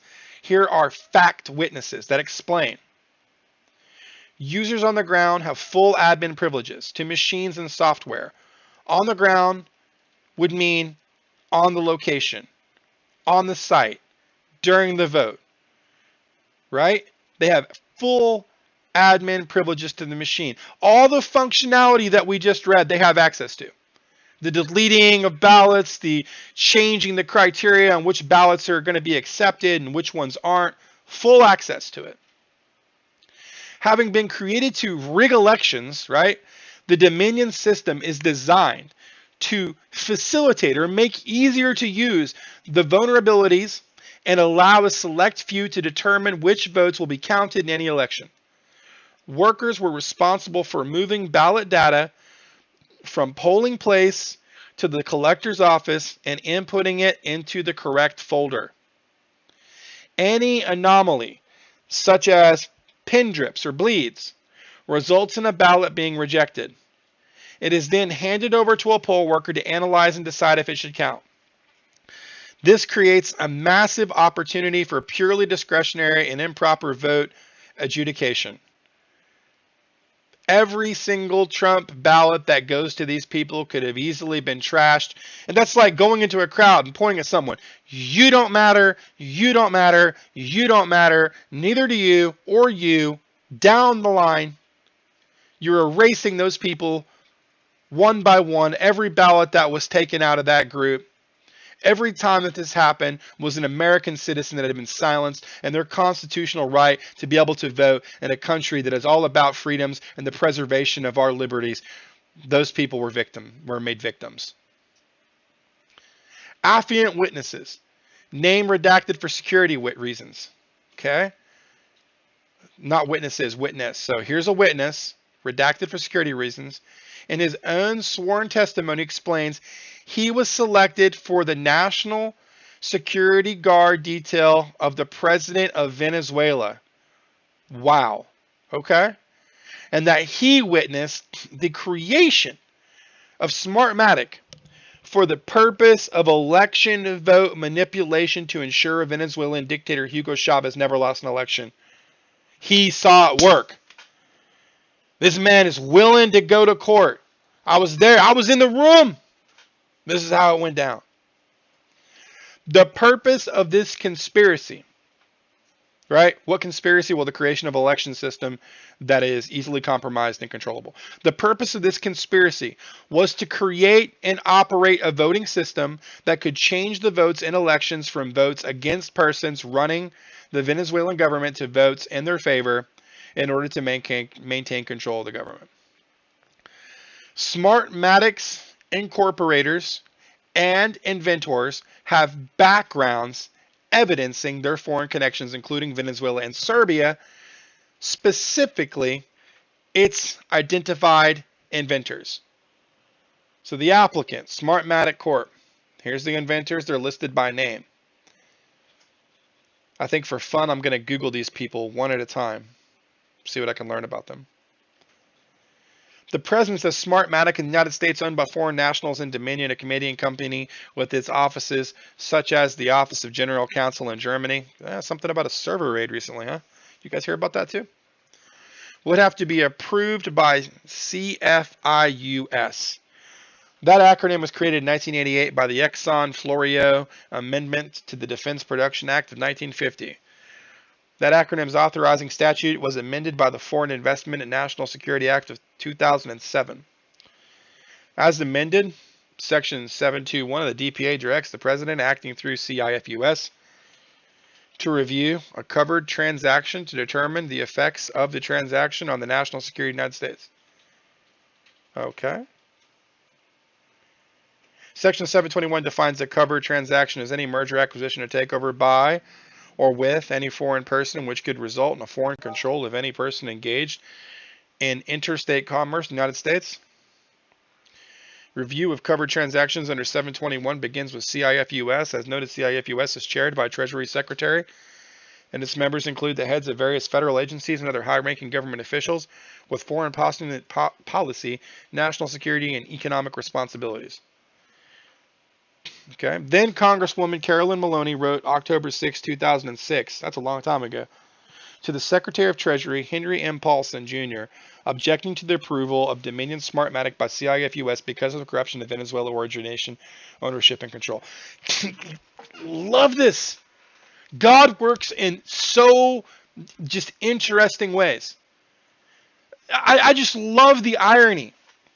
2 years ago, the biggest critic of this voting system in Georgia was the Democrat Party. I mean, we don't even have to argue. All we have to do is repeat the Democrat Party's own arguments against themselves. That's it. Just re-air everything that's already been said. Agree with that, agree with that, agree with that, agree with that. Their own words are being used against them. They're benefiting from the very damn system they warned us about. I love that. And then here, we got 2006, October 6th. How many years ago was that? 14 years ago? Right? 14 years ago, we have it already documented, right, that the Dominion Smartmatic systems by CIFUS were being objected to by then Congresswoman Carolyn Maloney because of its corruption in Venezuela origination, ownership, and control. So the Democrats really don't have a leg to stand on. They can't come back and say, oh, well, there's no real connection to Venezuela. That's just, QAnon stuff, right? No, they can't. This was already debated in Congress. This was already established as fact. This is something they can't argue against. So their own words in 2 different times are being used against them. So then we go. See here too, Exhibit 24, Carolyn Maloney's letter. So I love the fact they're including that. Our own government has long known of this foreign interference of our most important right to vote. And it had either responded with incompetence, negligence, willful blindness, or abject corruption. Could it be a combination? Incompetence, negligence, blindness, and corruption. In every CIFUS case, there are 2 TS and SCI reports generated. Right? That's top secret. Right? Reports generated. One by the ODNI on the threat, and one by DHS on risk to critical infrastructure. Smartmatic was a known problem when it was nonetheless approved by CIFUS. It's almost like the Democrats identified, hey, this is a problem, we can't have it. And then they kind of thought about it for a little bit. Well, or we could use it. The Wall Street Journal in 2006 did an investigative piece and found that Smartmatic came to prominence in 2004 when its machines were used in an election to recall President Chavez, which Mr. Chavez won handedly, and which the Venezuelan opposition said was riddled with fraud. I remember this, actually. I remember this. This was a huge, huge problem. Smartmatic put together a consortium to conduct the recalled elections, including a company called Bizta Corp, in which Smartmatic owners had a large stake. For a time, the Venezuelan government had 28% stake in Bizta in exchange for a loan. Bizta paid off the loan in 2004, and Smartmatic bought the company the following year. So there was a lot of business and give and take between them. But accusation of Chavez's government control of Smartmatic never ended, especially since Smartmatic scrapped a simple corporate structure, right, in which it was based in the United States with a Venezuelan subsidiary for a far more complex agreement. The company said it made the change for tax reasons, but critics, including Representative Carolyn Maloney of New York, Democrat, and TV journalist Lou Dobbs, love the man, pounded the company for alleged links to the Chavez regime. Rightfully so. Since its purchase by Smartmatic, Sequoia sales have risen sharply to a projected $200 million in 2006. Wonder where all the extra revenue is coming from, right? Indeed, Mr. Kobushi, probably saying it wrong, testified through his sworn affidavit that he, born in Venezuela, is cousins with Antonio Mujisa. And he has personal knowledge of the fact that Anthony incorporated Smartmatic in the United States in 2000 with other family members in Venezuela listed as owners. He also has personal knowledge that Anthony manipulated Smartmatic to ensure the election for Chavez in 2004 referendum in Venezuela. He also testified through his sworn affidavit that Anthony received tens of millions of dollars in 2003 to 2015 from the Venezuelan government to ensure Smartmatic technology would be implemented around the world, including the United States. Oh my God. So, I hate to use the Lord's name in vain. I apologize. Oh my goodness. Like, this is really, really bad. When I think the average person thinks about foreign powers that pose a threat to America, Venezuela is not at the top of the list. I'm not sure what that's the wise thing to do. Venezuela is a very corrupt nation who has very close ties to China. Very close ties. And if they could gain leverage with China by compromising America, I think that they would be more than happy to do so. So this is testimony. Indeed, Mr. Kabuchi, I know I'm saying that wrong, forgive me, testified through his own sworn affidavit that he was born in Venezuela and is cousins with Antonio. Okay, he's cousins with the man. And he has personal knowledge of the fact that Anthony incorporated Smartmatic in the United States in 2000 with other family members in Venezuela listed as owners. He also has personal knowledge that Anthony manipulated Smartmatic to ensure the election for Chavez in 2004. Okay, so he's got personal knowledge that the guy that in 2004 put in a system that was corrupt and allowed Chavez to take over and maintain power was put into the United States.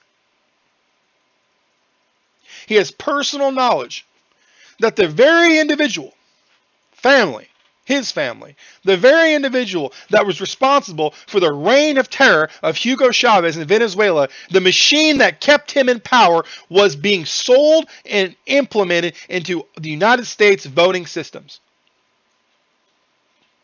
What the hell? And our government knew this? Our DOJ knew this? FBI knew this? DHS knew this? Governor Kemp knew this? Republican, right? Rhino. How could they know this and allow this to happen? So he's already provided this. He testified through his sworn affidavit that Anthony received tens of millions of dollars from 2003 to 2015 from Venezuelan government to ensure the Smartmatic technology would be implemented around the world, including the United States. He got paid to ensure that this technology was going to be put in the United States, and guess what? He got what he wanted. Another affiant witness testifies that in Venezuela she was in an official position related to elections and witnessed manipulations and petitions to prevent a removal of President Chavez because she protested. She was summarily dismissed. Corroborating the testimony of our secret witness and our witness, Mr. Kabushi, cousin of Anthony Mujisa, who began Smartmatic, and this witness explains the vulnerabilities of the electronic voting system and Smartmatica to such manipulations. So it's not just one person. You have multiple people collaborating the exact same thing. Specific vulnerabilities of the system in question that have been documented in this report include: number one, barcodes. Ridiculous. Barcodes can override the voter's vote. As one University of California Berkeley study shows, in all three of these machines, including Dominion voting systems, the ballot marking printer is in the same paper path as the mechanism to deposit marked ballots into an attached ballot box. So we've all seen office printers, right? Pull out the tray. You got two different places for paper. It's easy to put one into the other side. Just use your body to kind of block who's observing you. Put it in whichever tray you want, they'd never see. In all three of these machines, the ballot marking printer is in the same paper path as the mechanism to deposit marked ballots into an attached ballot box.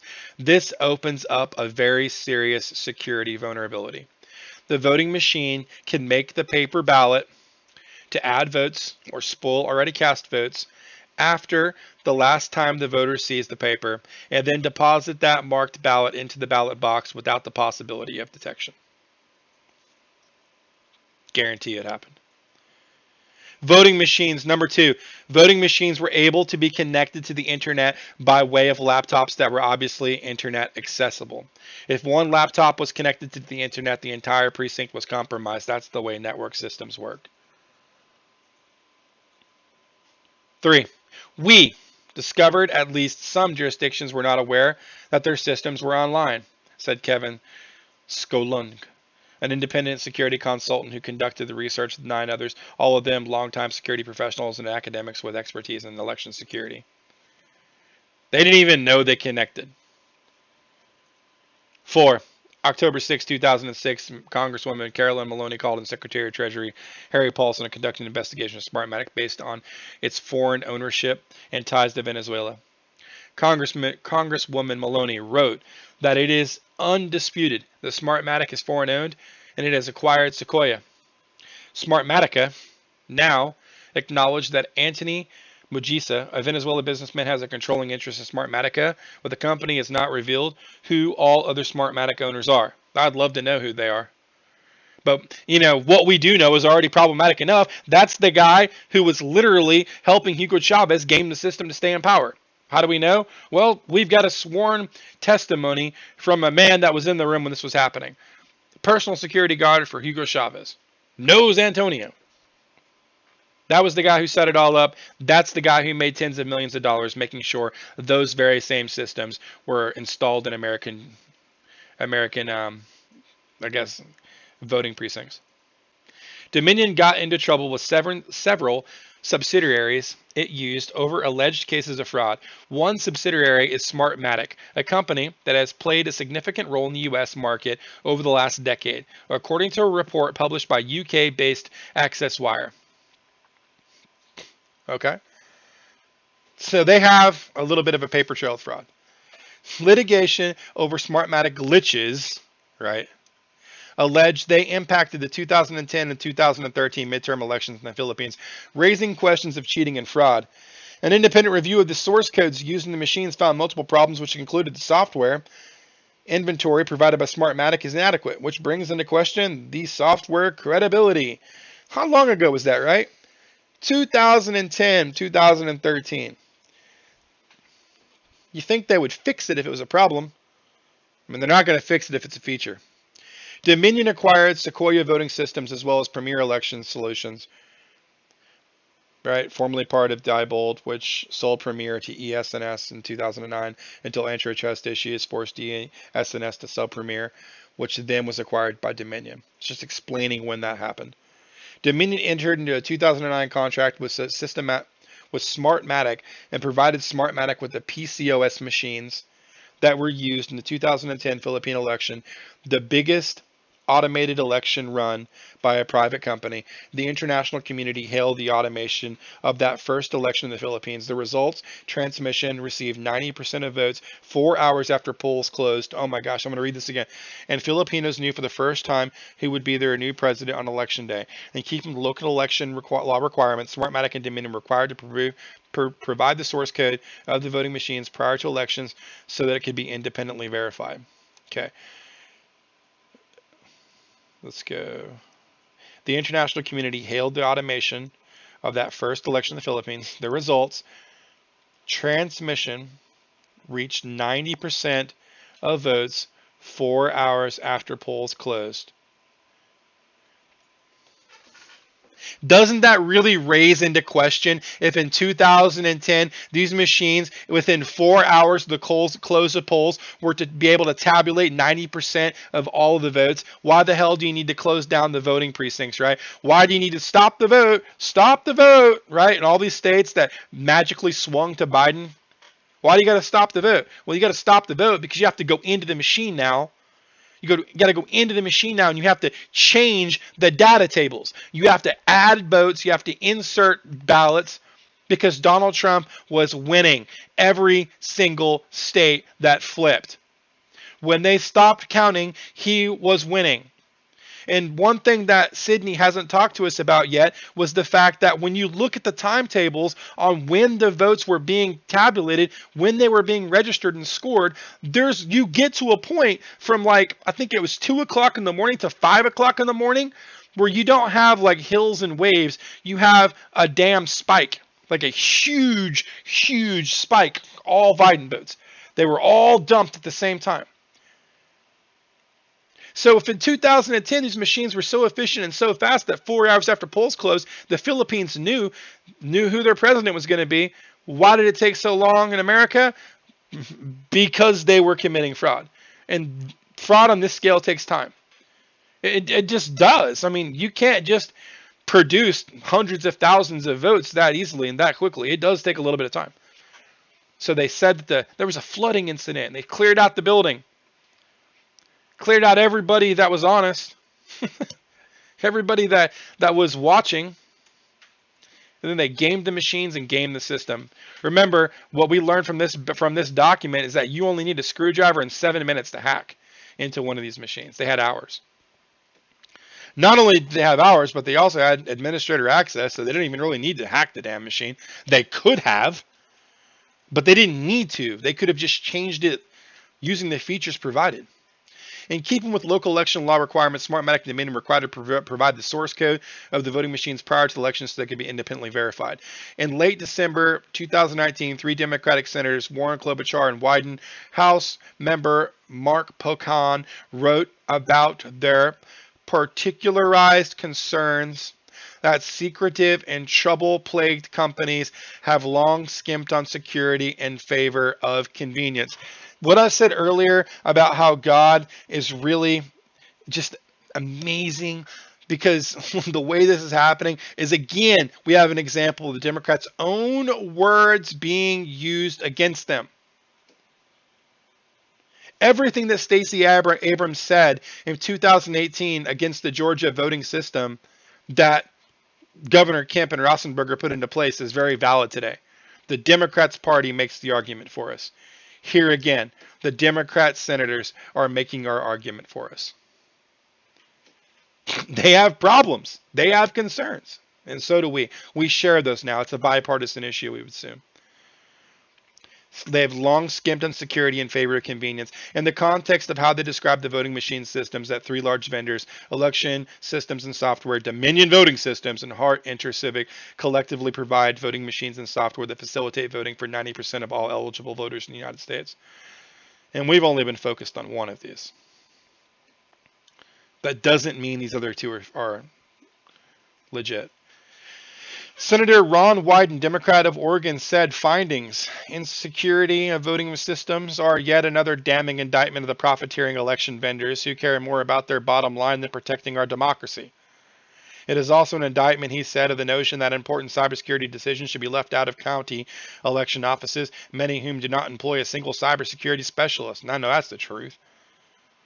Some of them didn't even know that their machines connected to the internet. Analysis of the Dominion Systems software system by a former U.S. military intelligence expert concludes that the system and software have been accessible and was certainly compromised by rogue actors such as Iran and China. What? Okay, so this is what I was waiting for. This is what we got a little bit about at the beginning and kind of haven't heard anything about it since. Well, here we go. An analysis of the Dominion software system by a former U.S. military intelligence expert concludes that the system and software have been accessible and were certainly compromised by rogue actors such as Iran and China. What does that mean? What does that mean? These systems were compromised. They were accessed, entered into by Iran and China by using servers and employees connected with rogue actors and hostile foreign influences, combined with numerous easily discoverable leaked credentials. Dominion neglectfully allowed foreign adversaries to access data and intentionally provided access to their infrastructure in order to monitor and manipulate elections, including the most recent one in 2020.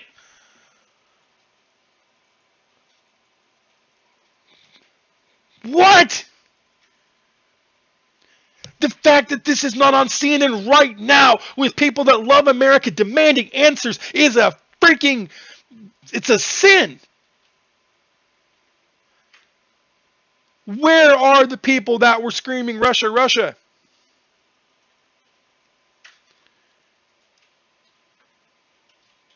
This is our vote, man. And they're saying that this isn't just guesswork. They're saying that an analysis of the software system by U.S. military intelligence, right? This isn't some scrub. U.S. military intelligence expert concluded, he decided he could prove, he found evidence of this system and software were accessible. And they were compromised by rogue actors, such as Iran and China. I don't care.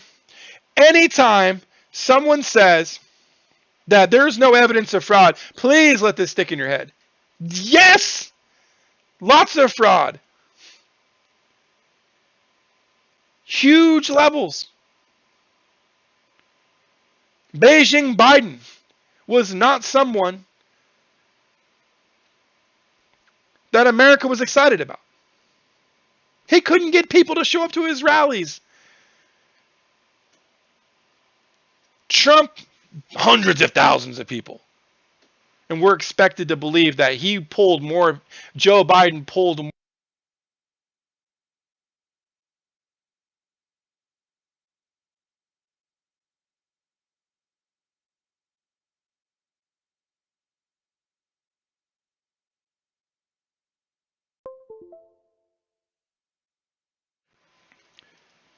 An expert witness in pending litigation in the United States District Court, Northern District Court of Georgia, specifically testified to the acute security vulnerabilities among other facts.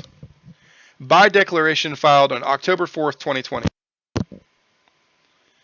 Attached here to paragraph 18 and 20 of page 28, Exhibit 4, where he testified or found, number 1, the failure of the Dominion software to meet the methods and processes for national standards for managing voting system, the failure of the Dominion software to meet the methods and processes for national standards for managing voting system problems and should not be accepted for use in a public election under any circumstances. So because of Dominion software's failure to meet the methods and processes for national standards for managing voting systems and the problems that they have, they should not be accepted in a public election. Okay. In Hursty's declaration, he explained that there is evidence of remote access and remote troubleshooting, which presents a grave implication in certified identified vulnerabilities, which should be considered an extreme security risk. We're expected to congratulate Joe Biden for his victory and to ignore that these things happened. Friends, if we ignore that this happened, if we just ignore that foreign countries were able to access our voting machines, and not only they were able to, but we can prove that they did, they accessed our voting machines, right, with the functionality in place that allows them to delete votes in real time or to insert votes in real time. We're pretending to ignore that that did not happen. We will never be a free country again. We will never, ever, ever be able to choose our representatives. We just won't. We'll live in our gilded prisons, man. We will live in our homes, in our little communities, but they will no longer be our communities, right? And the freedoms and the constitutional guarantees that we have to freedom will slowly be eroded over time. because the individuals that we would be putting into place that would be expected to protect those freedoms, because we are a representative democracy, those individuals would no longer be people that share the same values as us. They would be chosen for us. Unbelievable. Harry Hursty also explained that USB drives with vote tally information were observed to be removed from the presence of poll watchers during recent elections. I'm going to read this again. Explained that USB drives with vote tally information were observed to be removed from the presence of poll watchers during a recent election. Again, we're going back to our criteria in court. Does that create a problem for you? Does that create reasonable doubt for the validity of this election? Does any of what you've heard create that? Not all of this has to be proven, right? Just some of it has to prove that. Just a small fraction has to prove that. If everything that we've heard so far is forgotten except for that one small paragraph about foreign countries accessing our voting machines is something that is authenticatable and provable in court, and that part is found to be valid and true, then it does not matter anywhere these votes have been certified, any state that has moved forward with the certification process. Like, this becomes a massive problem that jurisdiction is going to be opened up into every single location for whatever district court is analyzing this. This is going to get very messy. These USB drives were taken away and taken to God knows where. The fact that there are no controls of the USB drives was seen recently, seen the lack of physical security and compliance with professional standards.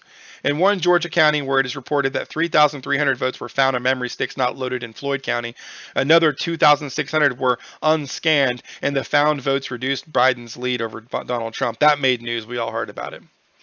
In the prior case against Dominion Supra, further implicating the secrecy behind the software used in Dominion systems, Dr. Eric Coomer, a vice president of Dominion Voting Systems, testified that even though he was not sure of what testing solutions were available to test problems or how that was done, I have got to be honest, we might be a little bit out of my bounds of understanding the rules and regulations. And in response to a question on testing for voting systems problems in relation to issues identified in 2 counties, he explained, Your Honor, I'm not sure of the complete test plan. Again, Pro V&V themselves determine what test plan is necessary based on their analysis of the code itself. He has no idea.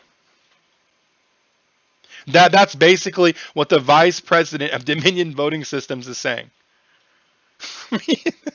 Really, Dr. Coomer testified that he was not sure of what testing solutions were available to test problems or how that was done.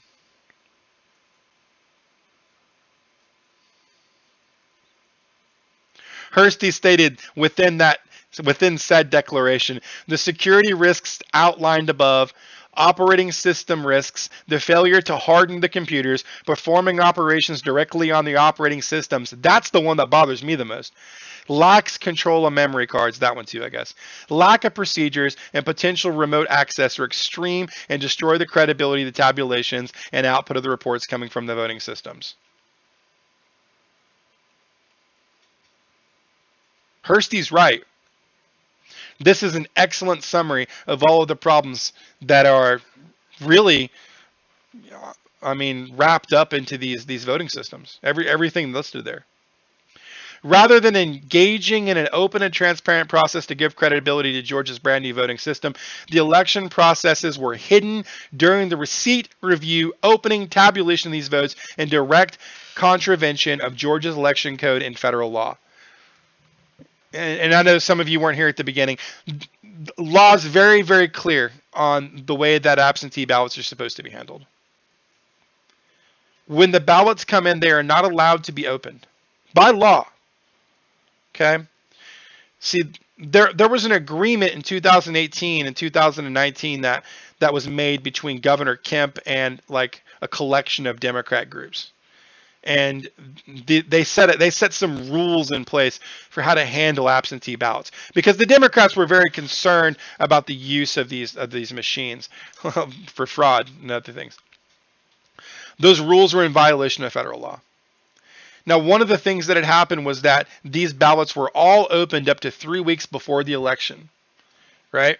So the review, opening, tabulation of these votes was not handled correctly. Once they were opened, there was no date, there was no timestamp, there was no log. They were just put into the machine. When they were put into the machine, there was no way to have any kind of a readable receipt. The voter would literally get a bar graph, a barcode back, and the barcode was taken from them, and they couldn't prove that the barcode represented their view. And the barcode was put into a machine. How's a poll watcher going to be able to tell whether the barcode is reading what the voter intended? And then once it goes into the machine, the individual overseeing that machine in real time could just delete the ballot. He could go into the batches of ballots that are being scanned and go through them and just sort out the ones that he likes and keep those and delete the others. I mean, all of this is true. This is the machine, the way the Dominion machines work. The House of Representatives passed H.R. 2722 in an attempt to address these very risks identified by Hursty on June 27, 2019. This bill addresses election security through grant programs and requirements for voting systems and paper ballots. The bill establishes requirements for voting systems, including that systems 1, use individual, durable, voter-verified paper ballots. Did not happen. 2, make a voter's marked ballot available for inspection and verification by the voter before the vote is cast. Did not happen. Oftentimes these ballots, like I just said, were opened weeks before poll watchers even got there. They could have been tampered with, deleted, recreated, or whatever. Ensure that, and there was no signature match verification done here either. None. They were just all accepted. 3, ensure that individuals with disabilities are given equivalent opportunity to vote, including with privacy and independence, in a manner that produces a voter-verified paper ballot. I don't know if that would happen or not. I would assume it didn't. 4, be manufactured in the United States. And 5, meet specified cybersecurity requirements, including the prohibition of the connection of a voting system to the internet. Like, right there, complete violation of the law. Like that, the law states they can't connect to the internet. Did they connect to the internet? Yes. Did Governor Kemp know that? Yes. Did he care? Nope. Additional specific fraud. I can't believe there's more. In November 4, 2020, the Georgia GOP chairman issued the following statement. Let me repeat. Fulton County election officials told the media and our observers that they were shutting down the tabulation center at State Farm Arena at 10:30 p.m. on election night to continue counting ballots in secret until 1 a.m. 11:30, 12:30, 1 o'clock. That's 2.5 hours. It is why would they do that? I mean, like, everybody knows the answer to that question. It's rhetorical, really, but why? Why would they do that? And the answer is because Donald Trump was winning in the state of Georgia. And not only did this happen in Georgia, we all know this happened in Pennsylvania. We all know this happened in Michigan and Wisconsin. Wisconsin was the first place this happened. It was kind of like it was a test run. And the very same procedure that happened in Wisconsin was replicated in the other counties, or the other states. It was widely reported that as of 7 p.m. on Wednesday, Fulton County election officials said 30,000 absentee ballots were not processed due to a pipe burst. Wink, wink. Officials reassured voters that none of the ballots were damaged and the water was quickly cleaned up, but the emergency delayed officials from processing ballots between 5:30 a.m. and 9:30 a.m. Officials say they continued to count beginning at 8:30 a.m. Wednesday. The statement from Fulton County continues. Tonight, Fulton County will report results for approximately 86,000 absentee ballots, as well as the election day and early voting results. These represent the vast majority of ballots cast within Fulton County as planned. Fulton County will continue to tabulate the remainder of absentee ballots over the next 2 days. Absentee ballot processing requires that each ballot is opened, signatures verified, and ballots scanned. This is a labor-intensive process that takes longer to tabulate than other forms of voting. Fulton County did not anticipate having all absentee ballots processed on Election Day. Officials said that they will work to ensure every vote is counted and all laws and regulations are followed. But they didn't do that, did they? Because they did not verify the signatures matched. They did not open up the ballots within view of poll watchers. They did not keep track of the flash drives the ballot information was stored on. And they did all this on computer systems that were completely insecure and being accessed by foreign powers. It's like they committed so much fraud that the mind just kind of struggles to keep track of all the broken things that were happening at once. It was like, we're going to get away with it because we're going to do so much bad shit all at once that you can never keep track. I mean, it's like they kicked us in the balls, punched us in the head, and stole our call at the same time. They said, what are you mad about? I mean, like all of it. Plaintiffs have learned that the representation about a water leak affecting the room where absentee ballots were counted was not true. This is really bad. They cleared the area because of a water leak. But we've learned that was not true. The only water leak that needed repairs at State Farm Arena from November 3rd through November 5th was a toilet overflow that occurred earlier on November 3rd. It had nothing to do with the room, with ballot counting, but the false water break representation led to everyone being sent home. Nevertheless, first 6 people, then 3 people stayed until 1:05 working on the computers. There you go. 6 people to 3 people. Pretty small circle. An affidavit recounts how she was present at State Farm Arena November 3rd and saw election workers remaining behind after people were told to leave. Wish we had the names of those individuals. Plaintiffs have also learned through several reports that in 2010, Eric Coomer joined Dominion as vice president of U.S. Engineering. According to his bio, Coomer graduated from University of California, Berkeley with a PhD in nuclear physics. Eric Coomer was later promoted to voting systems officer of strategy and security, though Coomer has since been removed from the Dominion page of directors. I bet he was removed. Very corrupt man. Dominion altered its website after Colorado resident Joe Altman disclosed that as a reporter he infiltrated Antifa, a domestic terrorist organization, where he recorded Eric Coomer representing, "Don't worry, Trump won't win the election. We fixed that." As well as social media posts with violence threatening against President Trump. While the bedrock of America's elections has been transparency, almost every crucial aspect of Georgia's November 3rd, 2020 general election was shrouded in secrecy, rife with errors, and permeated with anomalies so egregious as to render the results incapable of certification. I would agree with that statement. Multiple expert reports and statistical analyses prove hundreds of thousands of votes were lost or shifted that cost President Trump and the Republican candidates of congressional districts 6 and 7 their races.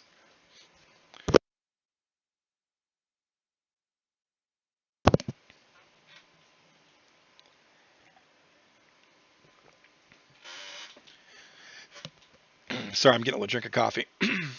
As evidenced by numerous public reports, expert reports, and witness statements, defendants' egregious misconduct has included ignoring legislative mandates concerning mail-in and ordinary ballots and led to disenfranchisement of an enormous number of Georgia voters. Plaintiff experts can show that, consistent with the above specific representations, analysis of voting data reveals the following. Regarding uncounted mail ballots based on evidence gathered by Matt Brainerd in the form of recorded calls and declarations of voters and analyzed by plaintiffs' experts William M. Briggs, Ph.D., shows that based on statistically significant sample that the total number of mail-in ballots that voters mailed in were but never counted have a 95% likelihood of falling between 31,559 and 38,886 total lost votes. The range exceeds the margin of loss of President Trump by 12,670 votes to at least 18,889 votes, and as many as 26,126 votes. Yep. I mean, the election could have literally been lost right here. But like I said earlier, it's not just one instance of fraud. It was multiple that all worked together. He won in a landslide. He really did. He won in a landslide. That they used all these different mechanisms of fraud, and it was still close. Plaintiffs' experts also finds that voters received tens of thousands of ballots that were never requested. Specifically, Dr. Briggs found that the state of Georgia, based on a statistically significant sample, the expected number of the amount of persons that received an absentee ballot that did not request range between 16,938 to 22,771. What is that all about? I mean, where did all these ballots come from? They're just sending ballots to everyone all over? That's just insane.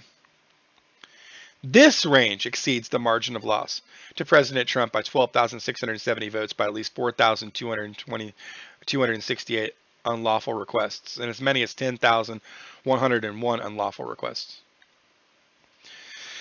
This widespread pattern is reflected within the population of unturned ballots analyzed by Dr. Briggs reveals the unavoidable reality in addition to the calculations wherein third parties voted an untold number of unlawfully acquired absentee or mail-in ballots, which would not be in the database of unreturned ballots analyzed here. These unlawfully voted ballots prohibited properly registered persons from voting and revealed a pattern of widespread fraud down ballot as well. It's exactly what happened. Every single fraudulent ballot, every single fake ballot just erases an American citizen's right to choose. Further, as calculated by Matt Brainerd, there exists clear evidence of 20,311 absentee ballots or early voters in Georgia that voted while registered as having moved out of state. How convenient. Specifically, these persons were shown in the National Change Address Database, NCOA, as having moved or having filed subsequent voter registration in another state, also as evidence that they moved and even potentially voted in another state. Yeah, and you know the Democrats are all about that. They were just recently, Andrew Yang just recently telling people, go down to Georgia and register to vote. Just spend 3 days there and vote. He's literally on YouTube saying that. They don't care. That's why they're fighting so hard to keep these things from really reaching the public and the independents. Specifically, these persons were showing on the National Change Address Database as having moved too. This is provable stuff. The 20,311 votes by persons documented as having moved exceeds the margin in which Donald Trump lost the election by 7,641 votes. So he lost the election because of this margin of error, and because of this margin of error, and because of this margin of error, and because of this margin of error. No fraud, they say. Applying pro rata the above calculations separately to Cobb County based on the number of unreturned ballots, a range of 1,255 and 1,687 ballots ordered by third parties, in a range of 2,338 and 2,897 lost ballots, okay, plus 10,684 voters documented in the NCOA as having moved, altogether for a combined minimum of 14,276 missing and unlawful ballots and a maximum of 15,250 missing unlawful ballots. And again, you know where we're going with this. Exceeds the statewide presidential race total by a margin as few of 1,606 or as many as 2,580. And this again is only in Cobb County. No, why only in Cobb County? You know, like why only in, you know, in these very specific counties? And the answer to that question is simple. There hasn't been a real audit. Most of this information, right, has been generated and produced by patriots. Like Matt Brainerd. Patriots. That care about what it means to be an American and having a say in our government. There's been no effort by Governor Kemp or his Secretary of State to really dig into this data to figure out just how pervasive the fraud was. There's been no real effort to push the boundaries of transparency. Trust me, the governor of Georgia is not tripping over himself to be as transparent and open as possible. In fact, I think there's a case to be made that he's on the opposite side of that argument. He's trying to toe the line by going through the motions while certifying clearly fraudulent results and ignoring tons and tons of really damning evidence showing irregularities that we've never seen before. Let's just use logic and go back to 2016 and say that there was evidence that showed that our voting systems were being occupied, were being infiltrated by Russia. I mean, we can prove that happened in this election. We can prove that our voting systems were being accessed. These computers were being accessed by China and Venezuela, right? But let's just say that was Russia in 2016. Democrats are going to have a whole lot to say about that, aren't they? This is why I feel like this has to go before the Supreme Court. The evidence is huge. I mean, it's damning. I don't even know what the Democrats are going to be able to do to argue against this. I mean, like, the most beautiful part, the poetic side of this is that often the Democrats' own arguments are what we can literally just use against them. You know, like Congressman Warren did a great job explaining the vulnerabilities that these systems have and the susceptibility these systems have to fraud. The Democrats have been arguing these things for years. In sum, with the expert analysis of William Briggs, PhD, based on recorded calls and declarations, the extent of missing and unlawfully requested ballots creates substantial evidence that the mail ballot system has fundamentally failed to provide a fair voting mechanism. That's what we got to prove. Any kind of a reasonable doubt that this is true. And yeah, like, I'd say it's been met.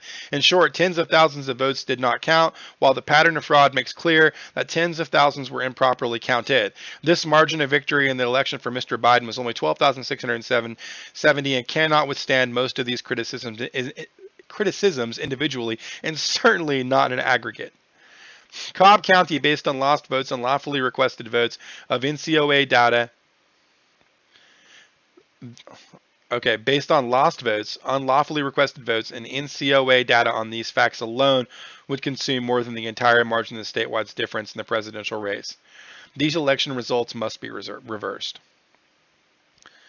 Applying pro rata the above calculations separately to Cobb County based on the number of unreturned ballots, a range of 1,255 to 1,687 ballots ordered by third parties, and a range of 238,000 to 2,897 lost ballots, plus 10,694 voters documented in the NCOA as having moved, for a combined minimum of 14,276 missing and unlawful ballots to a maximum of 15,250 missing and unlawful ballots, exceeds the presidential race margin of error.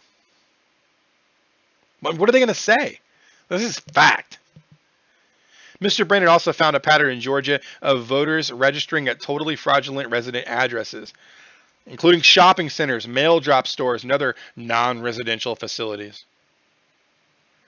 And some, with the expert analysis of William N. Briggs, PhD, based on the extensive investigation, recorded calls, and declarations collected by Matt Brainerd, the extent of missing and unlawful requested ballots creates substantial evidence that the mail-in ballot system has fundamentally failed to provide a fair voting mechanism. In short, tens of thousands of votes did not count, while the pattern of fraud and mathematical anomalies that are impossible absent malign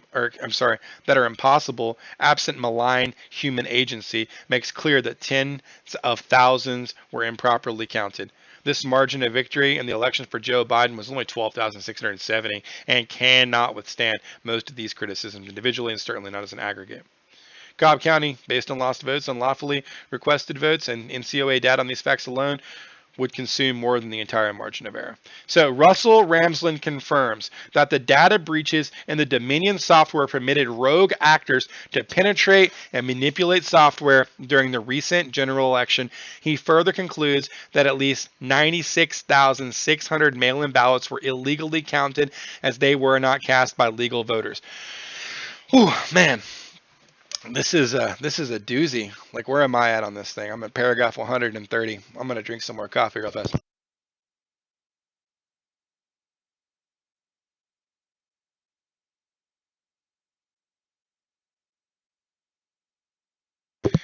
All right, so we're going back to what I find to be the most interesting part of the Kraken, right? I find it to be this allegation that foreign powers and rogue actors were accessing our servers. If there is a Pandora's box that will allow the jurisdiction to be expanded beyond just Georgia into Arizona, into Wisconsin, into Pennsylvania, into other places that use the same Dominion voting systems, I would say that this is probably what's going to catch the most attention in court. So, in sum, as set forth, for a host of independent reasons, the Georgia certified election results concluded that Joe Biden received 12,670 more votes than Donald Trump, must be set aside. Defendants violated the Elections Clause 42 U.S.C. in 1983. Plaintiffs reallege all preceding paragraphs as if fully set forth herein. The Electors Clause states that each state shall appoint in some manners their legislature thereof may direct a number of electors for president. Article 2, etc., etc. Likewise, the Elections Clause of the U.S. Constitution states that the times, places, and manners of holding elections for senators and representatives shall be prescribed in the state legislature. This is very established. It's clear. Legislature gets to make all the rules. They get to decide the time, place, and location, etc., etc. The legislature is the representative body which makes the laws of the people. Regulations of congressional and presidential elections thus must be in accordance with the method which the state has prescribed for legislative enactments. Very simple. The rules that the governor made with the Democrat Party that went against the regulations put into place by the legislator are non-binding and do not stand. Defendants are not part of the General Assembly and cannot exercise legislative power. Rather, defendants' power is limited to taking care of the laws that be faithfully executed. Now, remember who the defendants are. The defendants are Governor Kemp and Secretary of State Roethlisberger. Those are the defendants. And this is directly linking to what I just said about the deal that they made in 2019 and in 2018 with the Democrat Party, who was very much against these voting machines that Governor Kemp wanted to have installed. And that deal provided certain concessions. Mail-in votes would be opened before the election up to 3 weeks and ahead of time. There was a whole litany of things that we read together that were contrary to the law. Okay, so going back to the part that's highlighted, rather the defendant's power is limited to taking care that the laws be faithfully executed. They don't have the jurisdiction to be able to change the law. Because the United States Constitution reserves for the General Assembly the power to set the time, place, and manner of holding elections for the President and Congress, county boards of elections, and state executive officers have no authority to unilaterally exercise that power, which they did, much less to hold them in any ways that conflict with existing legislation. Defendants are not the legislator, and their unilateral decision to create a cure procedure violates the electors and the elections clauses of the United States Constitution. Right there is the ticket to the Supreme Court. The Secretary of State and the State Election Board are not the legislature. And their decision to permit early processing of absentee ballots is exactly what I just said. Opening them early, weeks and ahead of time, without anybody there to authenticate the signature matches, etc., was in direct violation of the clear or unambiguous requirements in the law. It violates the electors and the elections clauses of the United States Constitution.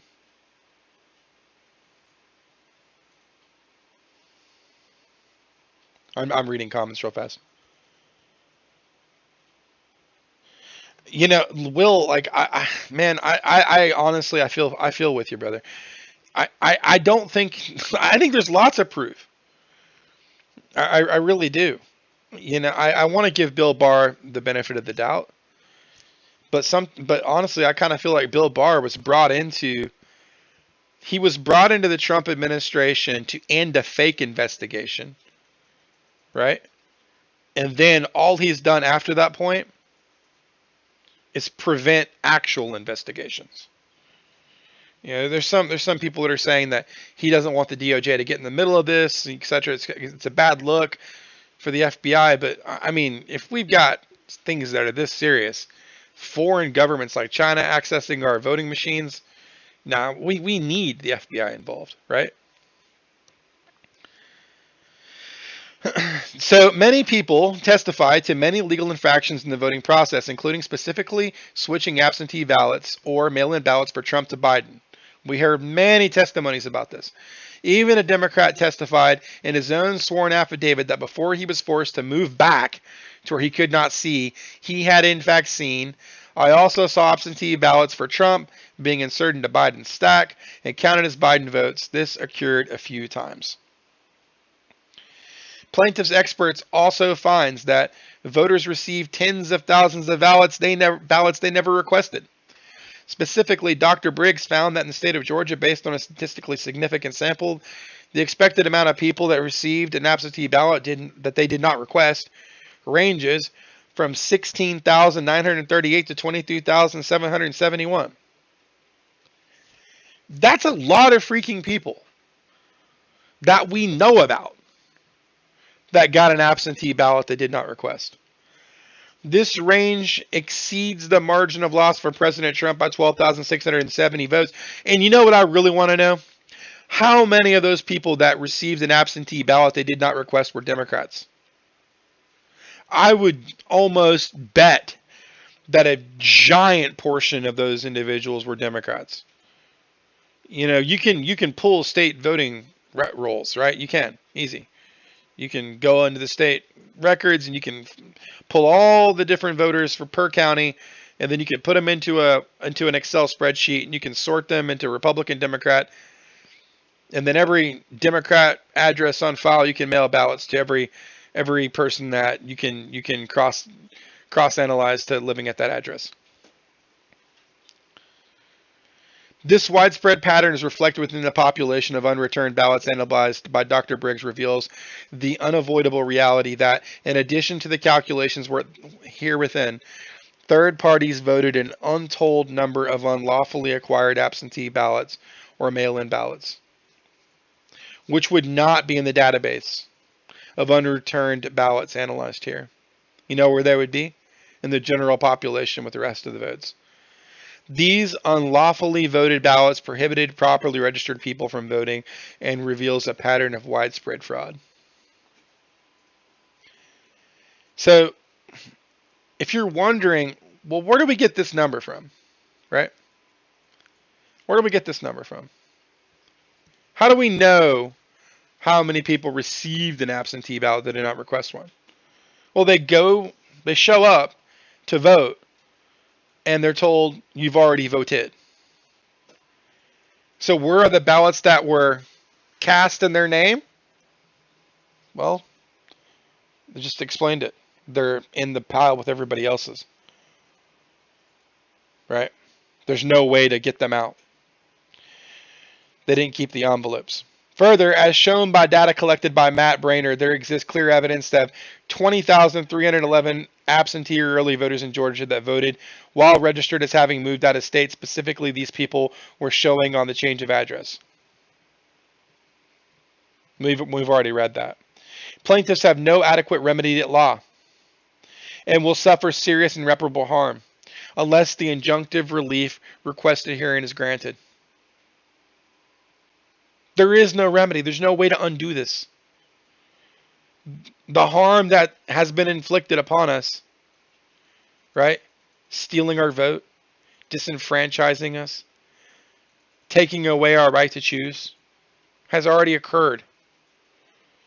The injunctive relief that we're requesting is to have the ballots that were fraudulent overturned. The results of this election should be overturned. All of these errors are in one side.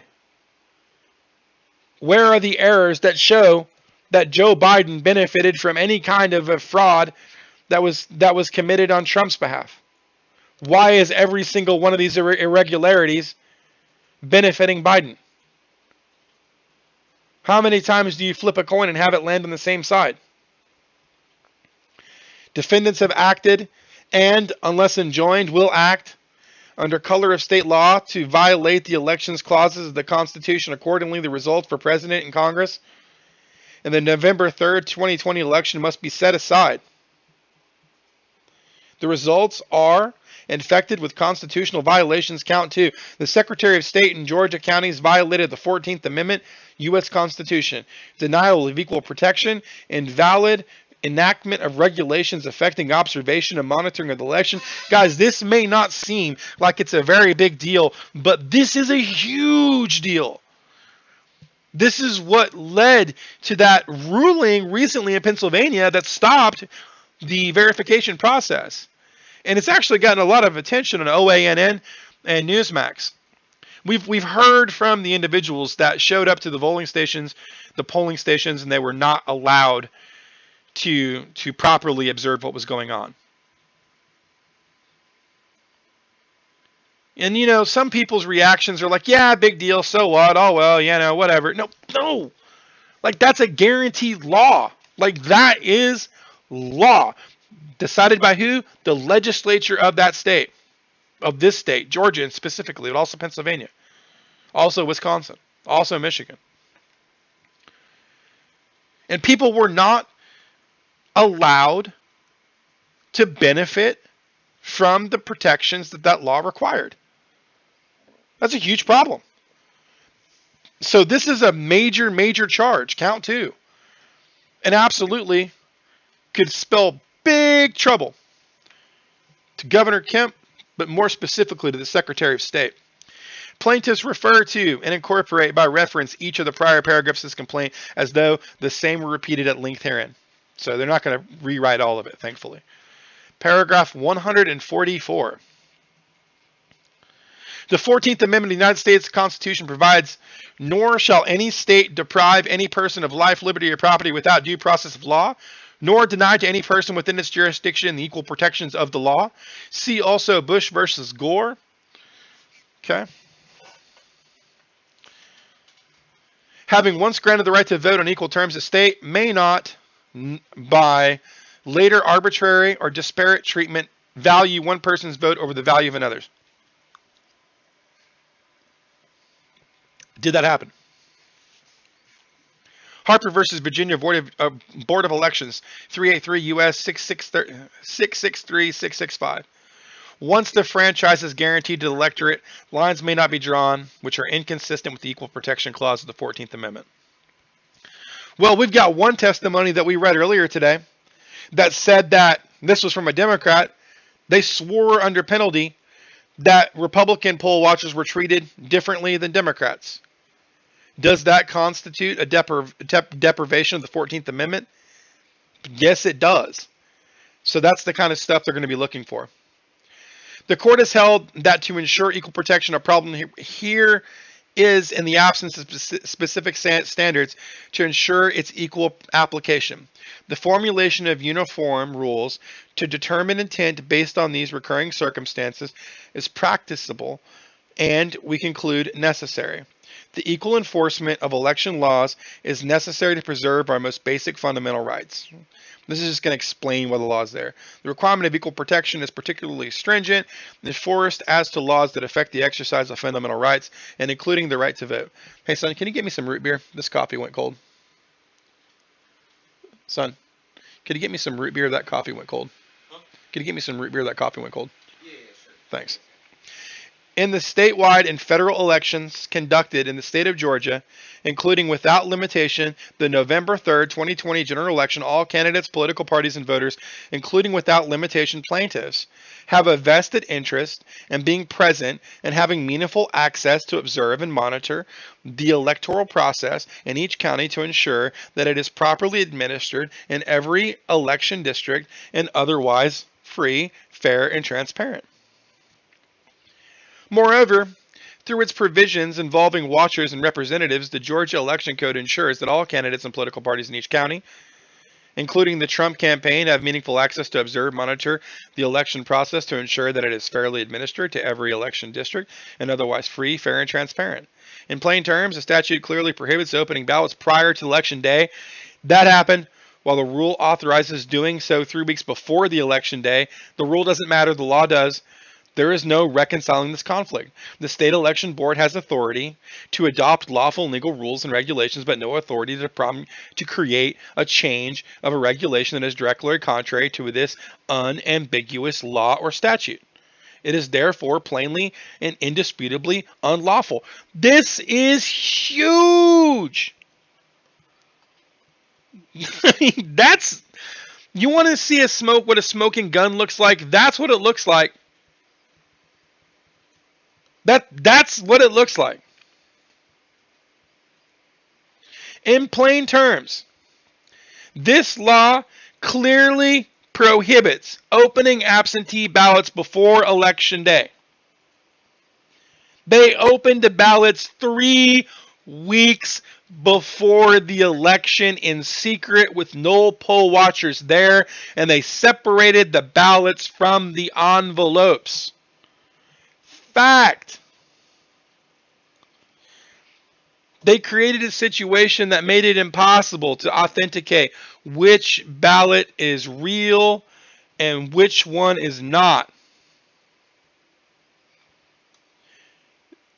This is a clear violation of the law. This agreement the government made with the Democrat Party has no standing, and he is complicit in breaking the law by creating a deal with the Democrat Party. He had no authority to do so. He broke the law. He could be impeached. Not only did he break the law, but he also, according to this lawsuit, took away our 14th Amendment right to have a say in our representative government. Moreover, through its provisions including watchers and representatives, the Georgia Election Code ensures that all candidates and political parties in each county, including the Trump campaign, have meaningful access. I read that. Moving on. Plaintiffs also bring this action under Georgia law. Grounds for contest. As a result of a primary election may be contested on one or more of the following grounds: misconduct, fraud, or irregularity of a primary or election official. Now, we've read this. The grounds for contest are going to be the exact same. I think we've already established that the grounds for contesting this have been met. Several witnesses have testified to the improper procedures with absentee ballot processing, with the lack of auditable procedures to logs to computer systems. Yep, you remember that from like paragraph 12, right? Which violates Georgia law and the federal election law. Requires the retention and preservation of records. Guys, this is a massive lawsuit. This is going to do so good. Think about it. Not only did they open the ballots 3 weeks ahead of time, illegally. The governor can't change the laws. He can't make deals on the side. He has no authority or standing to do so. And convincing others to do something that was against the law makes him complicit in breaking the law. Slam dunk, right? One count, guilty. The next one. Several witnesses testified to improper procedures to absentee ballots processing. There were no logs on those ballots. We don't know when they were scanned. We don't know how they were tabulated. We don't know which ballot came from which person and when they were entered. We can't backdate it. We can't backtrack it. We can't do anything. That's in violation of the law. The state election board readopted rule. There's another rule. Oh, yeah. So here we go. Paragraph 152. The state election board readopted Rule 183-1-14-0.9 through .15. That's the rule the governor made that allowed him to change some of the requirements the legislators put into place for this election. Those broken rules that break the law, he's trying to do again in January 2021 for the runoff election. He's trying to do it again. The governor, guys, Governor Kemp is not on the Republican side, even though there's an R next to his name. He knew that these Dominion voting machines were problematic. He knew of all of the allegations that were leveled against them for being easy to hack, connected to the internet. He knew their ties to Venezuela, and he signed a giant contract with the company, had them installed in his state, and used those very same machines to defeat Stacey Abrams in a very, very close election in 2018. He probably benefited from the machines that he put into place in the same way that Joe Biden did. I'm sorry, I think Governor Kemp's probably going to go to prison. I'm going to go out and I'm going to say that. I think that when this goes into court and a lot of these facts are being laid out by far more eloquent and educated communicators than I, that there's going to be a very strong criminal case that's going to kind of create itself, that Governor Kemp's going to have to explain himself for. I mean, that's why he's a defendant in this lawsuit. I think it's pretty clear he broke the federal law, at least on this one count up here. Whenever he changed the rules of the election, he had no jurisdiction to do that.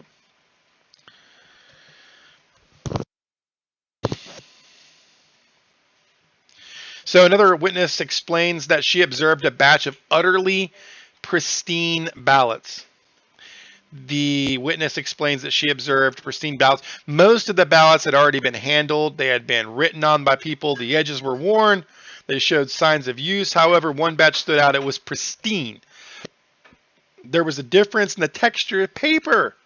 It was as if they were intended for an absentee use, but had not been used for that purpose. There was a difference in the feel.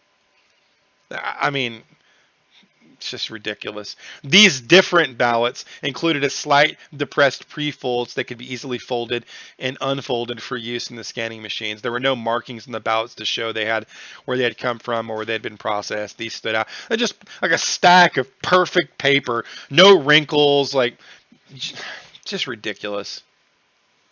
Mass produced. In my 20 years of handling ballots, here's the expert testimony. In my 20 years of handling ballots, I observed that the markings for the candidates on these ballots were unusually uniform. Perhaps even with a ballot marking device, by my estimate in observing these ballots, approximately 98% went to Joe Biden.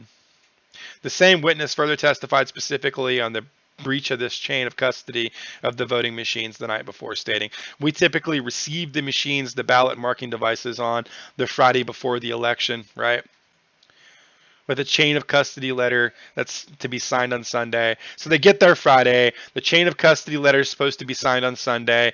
Who's with the machine on Saturday? Who's with it on Friday night? Indicating that we'd received the machines and the counts of the machines that were received, and that the machines were sealed and they weren't tampered with. All these things were, this way to always goes down in her 20 years of experience. However, in this messed up county, in this case, we were asked to sign the chain of custody letter on Sunday, even though the machines were not delivered until 2 a.m. in the morning on election day. Unbelievable. The Milton precinct received its machines at 1 a.m. in the morning on election day. This is unacceptable, and voting machines should not be out of custody prior to election day.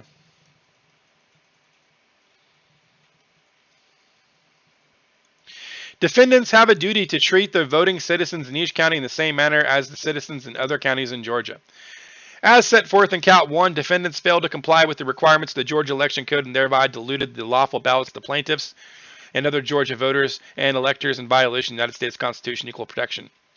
Specifically, defendants denied the plaintiffs equal protection of their law and their equal rights to meaningful access to observe and monitor the electoral process enjoyed by citizens in other Georgia counties by A, mandating that representatives at the pre-canvass and canvass of all absentee and mail-in ballots to either Georgia barred attorneys or disqualified electors from the county in which they sought to observe and monitor. They just straight up didn't let them enter. Not allowing watchers and representatives to visibly see and review all envelopes containing official absentee and mail-in ballots, either at or before they were opened, and when such ballots were counted and recorded, like opening 3 weeks ahead of time. Allowing the use of Dominion democracy suit software and devices which failed to meet the Dominion certification reports conditions for certification. Instead, defendants refused to credential all of Trump Republican submitted watchers and representatives, and or kept Trump campaign watchers and representatives by security and metal barricades from the area where the inspection, opening, and count of the absentee and mail-in ballots were taking place. I mean, at what point did they think this was a good idea? I mean, keep all the Republicans over there. Can you believe that actually happened? Consequently, defendants created a system whereby it was physically impossible for the candidates and political parties to view the ballots and verify that illegally cast ballots were not opened and counted. Many affidavits testified to switching absentee ballots or mail-in ballots for Trump to Biden, including a Democrat. He testified in a sworn affidavit that before he was forced to move back to where he could not see, he had in fact seen absentee ballots for Trump inserted into Biden's stack. Again, all of this is evidence trying to prove that a 14th Amendment violation occurred. Okay, and that I think is very clear. Other Georgia county boards of elections provided watchers and representatives of candidates and political parties, including, without limitation, watchers and representatives of the Republican and the Trump campaign, with appropriate access to view the absentee and mail-in ballots being pre-canvassed and canvassed by those county election boards, without restricting representatives by any county residency or Georgia bar licensure requirements. Defendants intentionally or arbitrarily and capriciously denied plaintiffs access to and or obstructed actual observation and monitoring of the absentee and mail-in ballots being pre-canvassed and canvassed by defendants, depriving them of the equal protection of the state laws enjoyed by the citizens of other countries. I mean, they did clear obstruction. Hiding what they're doing, hiding what the ballot said, so that way when they're tabulating these things incorrectly, they can do it without being caught. Defendants have acted and will continue to act under color of state law to violate plaintiffs' right to present and have actual observation to access the electoral process as secured by the Equal Protection Clause of the United States Constitution. Defendants further violated Georgia voters' rights to equal protection insofar as defendants allowed the Georgia counties to process and count ballots in the manner that allowed ineligible ballots to be counted, and through the use of Dominion democracy suit, allowed eligible ballots for Trump and McCormick to be switched to Biden or lost altogether. Defendants thus failed to conduct the general election in a uniform manner. If this doesn't make you mad, I don't know what would. To count and process ballots in a manner that allowed ineligible ballots to be counted, and through the Dominion democracy suit, remember the features in this evil software, allowed eligible ballots for Trump and McCormick to be switched to Biden and lost altogether. Just changed. You like President Trump? You do? Yeah, what do you like about Trump? Oh, VA reform. I like his foreign policy against China. I like the American first. Oh, yeah. Well, guess what? What? You're voting for Biden. You have no say. Goodbye. Doesn't feel good, does it? That's what they did to us, one by one. Plaintiffs seek declaratory... I'm getting tired. Plaintiffs seek injunctive relief holding that the election under these circumstances was improperly certified and that the governor be enjoined from transmitting Georgia's certified presidential election results to the Electoral College.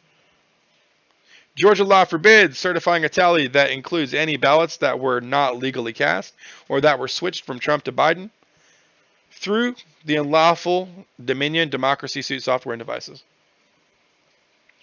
So Georgia law forbids certifying a tally that includes any ballots that were not legally cast. So a lot of conservatives are asking themselves, well, what can we do? What's going to happen? Okay, so there's fraud. What's going to happen next? Well, we follow the law. The law states that Georgia forbids certifying a tally that includes any ballots that were not legally cast. Tally is a collection, right? So it's one of those things that is going to take care of itself. They can't certify the votes that were included in the tally are real because they chose to open them ahead of time. They chose to open them weeks before they were supposed to. They chose to open them outside of proper oversight.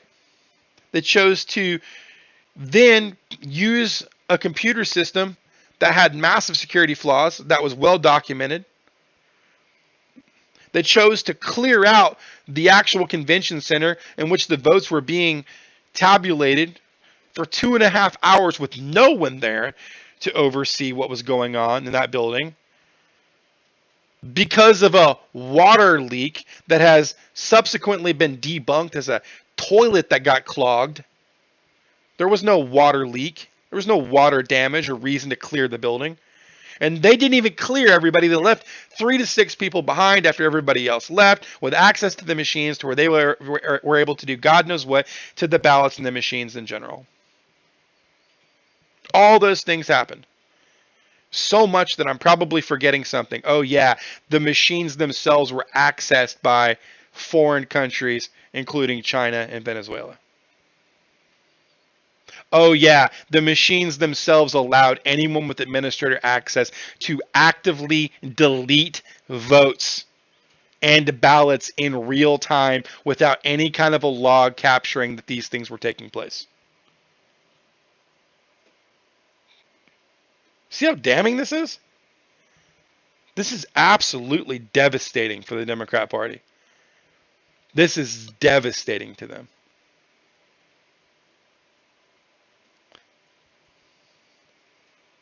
They call this the Kraken. The Kraken was a mythical beast that wreaked untold destruction, created fear on the open ocean blue. I imagine in Democrat circles there's panic in D.C. tonight. Alternatively, plaintiffs seek declaratory and injunctive relief, holding that the election under these circumstances was improperly certified and that the governor be required to certify the results, declaring that Donald Trump has won the election and transmitting Georgia's certified presidential election results in favor of President Trump. Yep. Once they get rid of the ballots that they can't authenticate as being actual lawful ballots, that should happen. Plaintiffs have no adequate remedy at law and will suffer serious and irreparable harm because the declaratory and injunctive relief requested herein is granted. Indeed, the setting aside of an election in which people have chosen representatives is a drastic remedy. This should not be undertaken lightly, but instead should be reserved for cases in which a person challenging an election has clearly established a violation of election procedures and it's demonstrated that the violation has placed the results of the election in doubt. Georgia law allows elections to be contested through litigation, both as a check on the integrity of the election process and as a means of ensuring the fundamental right of citizens to vote and have their votes counted accurately. In addition to the alternative requests for relief in the preceding paragraphs herein stated, plaintiffs seek a permanent injunction requiring the county election boards to invalidate ballots cast by 1, voters whose signatures on their registrations have not been matched to the ballot. It's going to be a lot. They chose to throw the ballots away. Not all locations, not all counties, just the corrupt ones. So you can't prove the signature on the envelope matches the signature on the voter ID card that's registered with the county, then they can't prove that ballot's authentic. What are they going to do with them? They're going to get rid of them. Voters whose signatures on their registrations have not been matched to the ballot envelope or voter registration check, and 2, all dead votes, and 4, all 900 military ballots in Fulton County that were supposedly 100% for Joe Biden. Right? They're going to be invalidated in all of these instances. And I'm assuming this is a typo. That's supposed to be number 3. Guys, we're not done yet, right? We're not done yet. Count 3. 14th Amendment Equal Protection Clause. Plaintiffs incorporate each of the prior allegations in this complaint. Voting is a fundamental right protected by the 14th Amendment to the United States Constitution. The 14th Amendment protects the right to vote from conduct by state officials which seriously undermines the fundamental fairness of an election process. Marks versus Stenton. Having once granted the right to vote in equal terms, the state may not, by later arbitrary and disparate treatment, value one person's vote over another. Can't do it. Defendants are not part of the General Assembly and cannot exercise legislative power. They tried to. Rather, defendants' power is limited to executing the laws as passed by the legislature. Missing a period. Sorry, I used to teach English. Although the Georgia's General Assembly may enact laws governing the conduct of elections, no legislative enactment may contravene the requirements of the Georgia United States Constitutions. Federal courts possess broad discretion to fashion equitable remedy. Okay, so they have the ability to fix this. And here's the jurisdiction and where here's the example where this has happened before. The decision whether to grant equitable relief and, if granted, what form it shall take lies in the discretion of the district court.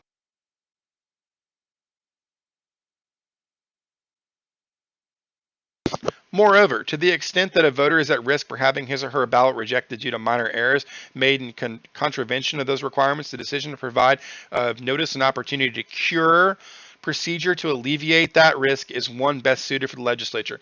Okay, so this we have not talked about yet. Curing a ballot is whenever you get a ballot, you open the ballot, you see that it has a problem, and then you contact the person that submitted the ballot, and you allow them an opportunity to come in and fill out one in person.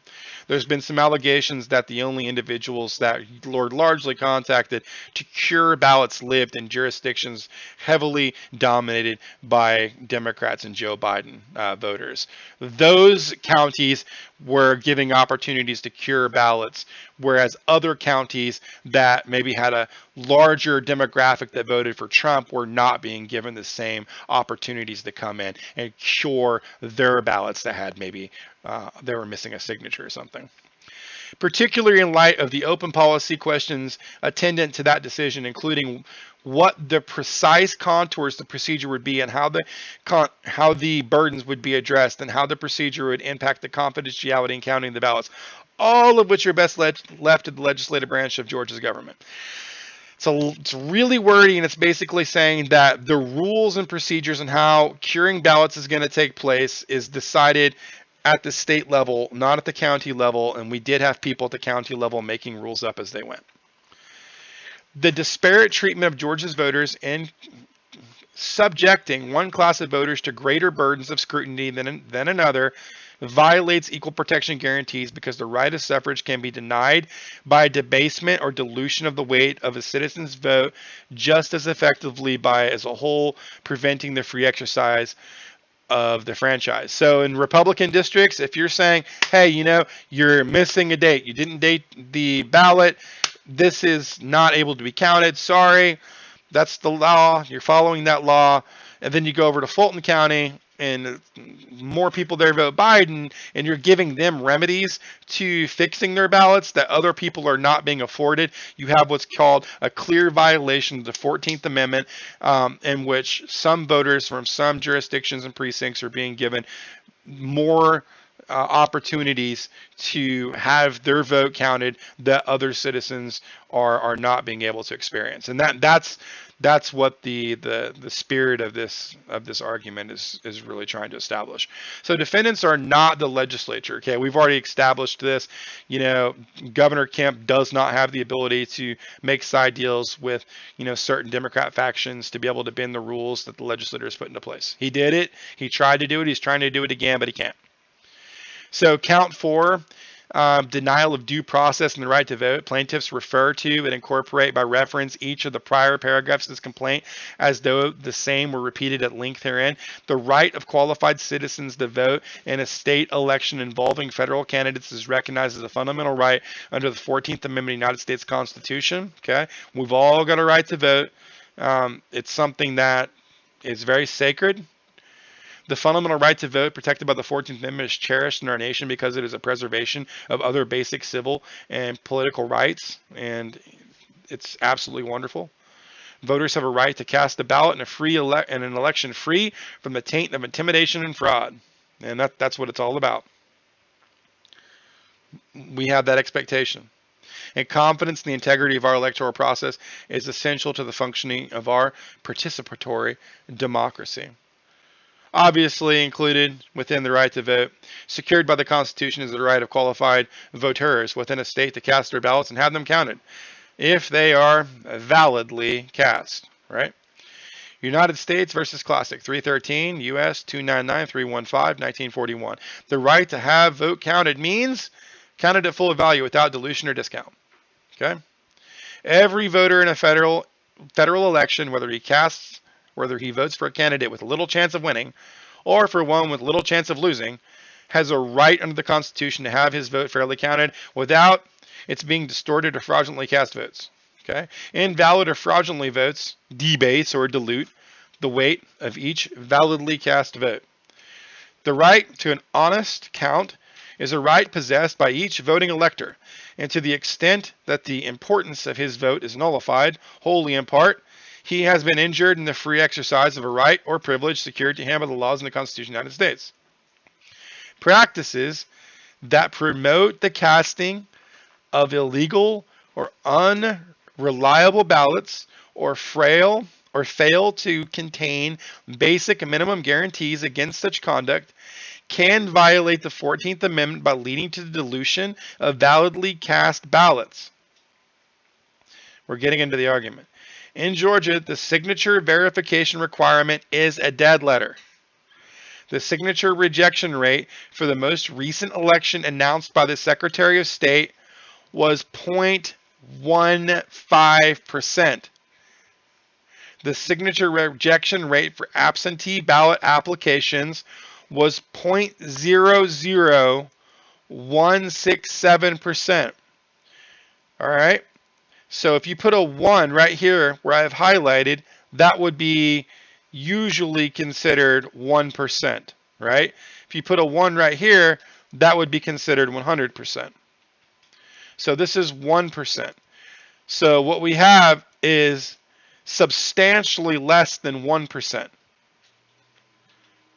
Substantially less than 1% of all absentee ballots were rejected because of the signature violation. You're going to tell me that in an election where you have more absentee ballots than we've ever seen in America, you're going to have a rejection rate that low? No, I mean, if you're following this argument, you understand that what they did was they just stopped enforcing that law. Hancock County, Georgia's population, 8,348, rejected 9 absentee ballot applications for signature mismatch. Fulton County rejected 8. No other metropolitan county in Georgia rejected even a single absentee ballot application for a signature rematch. Not one. The state of Colorado, which has run voting by mail for a number of years, has a signature rejection rate between 0.52 and 0.66%. The state of Oregon had a rejection rate of 0.86% in 2016. Not sure what I clicked on there. There we go. The state of Oregon had a rejection rate of 0.86 in 2016. The state of Washington had a rejection rate of between 1% and 2%, right? If Georgia rejected an absentee ballot rate of 0.52 instead of the actual 0.15, approximately 4,600 more absentee ballots would have been rejected. That's a big deal. Because what it tells me is that there was no real effort at all to make sure that there was any kind of an accountability between the signatures on the ballot and what's been, registered with the county as the actual voters, John Hancock. They just weren't doing it. And then when an audit was requested to do the very thing that they chose not to do, you had Governor Kemp and the Secretary of State in Georgia adamantly opposed. Plaintiffs refer to and incorporate by reference each of the prior paragraphs of this complaint as though the same were repeated at length therein. Plaintiffs contest the results of Georgia's election with standing conferred upon pursuant. Therefore, pursuant to the legal code and law for misconduct, fraud, and irregularity by any primary election official or official sufficient to change or place in doubt the result, the foundational principle that Georgia law nonetheless allows elections to be contested through litigation both as a check on the integrity of the election process as a means of ensuring the fundamental right to citizens to vote. I mean, like, it's just establishing standing. A little bit of precedence here. The Georgia Supreme Court has made clear that the plaintiffs need not show how voters would have voted if their absentee ballots had been regular, right? You don't need to say, well, we would have had this many Trump or this many Biden votes. They only had to show that there were enough irregular ballots to place in doubt the result. It doesn't matter who the votes were screwed up for, just enough were screwed up. The Supreme Court invalidated an election before and ordered a new election because it found that it was not incumbent upon the plaintiff to show how the voters would have voted if their absentee ballots had been regular. He only needed to show that there was enough irregularity ballots to place in doubt the result. He succeeded in that task. And then we have citing Howell versus Fears 275. Primary results invalidated where ballot in one precinct omitted names of both qualified candidates. The glitches in the Dominion system that seem to have uniform effect of hurting Trump and helping Biden have been widely reported in the press and confirmed in the analysis of independent experts. Yeah, that's the other thing, man. Like, all of these glitches go one direction. That's not accidental. Okay, evidence, on its face evidence, and multiple affidavits show, and multiple sworn testimonies, okay, affidavits show specific fraudulent acts which directly resulted in the flipping of the race set issue. The fraudulent acts that were mentioned by individuals that show that votes being switched in Biden's favor away from Trump during the recount, the lack of procedures in place to follow the election code, and the purchase and use of Dominion voting systems despite evidence of serious vulnerabilities. A demonstration that misrepresentations were made about a pipe burst, a lie, that sent everyone home, while first 6, then 3 unknown individuals were left alone until the morning hours working on the machines. Further a failure to demonstrate compliance to the Georgia's election codes and maintaining logs in the voting system for a genuine and sound audit, other than voluntary editable logs that prevent genuine audits, while the bedrock of this democratic republic rests on citizens confident in the validity of our elections and transparent processes. Georgia's election, November 3rd, 2020, general election remains under a pall of corruption and irregularity that reflects a pattern of the absence of mistake. At best, the evidence so far shows ignorance of the truth. At worst, it proves a knowing intent to defraud. Plaintiffs' experts also finds that voters received tens of thousands of ballots they never requested. Specifically, Dr. Briggs found in the state of Georgia, based on a statistically significant sample, the expected amount of people that requested an absentee ballot that they did not request ranges between 16,938 to 22,771. And of course, that meets the margin from which Trump lost by. This widespread pattern is reflected within the population of unreturned ballots analyzed by Dr. Briggs reveals the unavoidable reality that in addition to the calculations here within, third parties voted an untold number of unlawfully acquired absentee ballots or mail-in ballots, which would not be in the database of unreturned ballots analyzed here. They'd just be mixed in. These unlawfully voted ballots prohibited properly registered persons from voting and reveal a pattern of widespread fraud, and it's also a 14th Amendment violation. Further, there exists clear evidence of 20,311 absentee ballots or early voters in Georgia that voted while registered as having moved out of state They moved and still voted. Specifically, these people were shown in the National Change Address Database NCOA as having moved or having filed subsequent voter registrations in another state as evidence. They voted there too. Plaintiffs expert Russell Ramsland concludes that at least 96,000 mail-in ballots were fraudulently cast. That's insane. It's a huge number. He concludes 96,600. He further concludes that up to 136,098 ballots were illegally counted as a result of improper manipulation of the Dominion software. That's a landslide for Trump. The very existence of absentee ballots and of absentee mail-in ballots created a heightened opportunity for fraud. The population of unreturned ballots analyzed by William Briggs, PhD, reveals the probability that a far greater number of mail-in ballots were requested by third parties or sent erroneously to persons and voted fraudulently.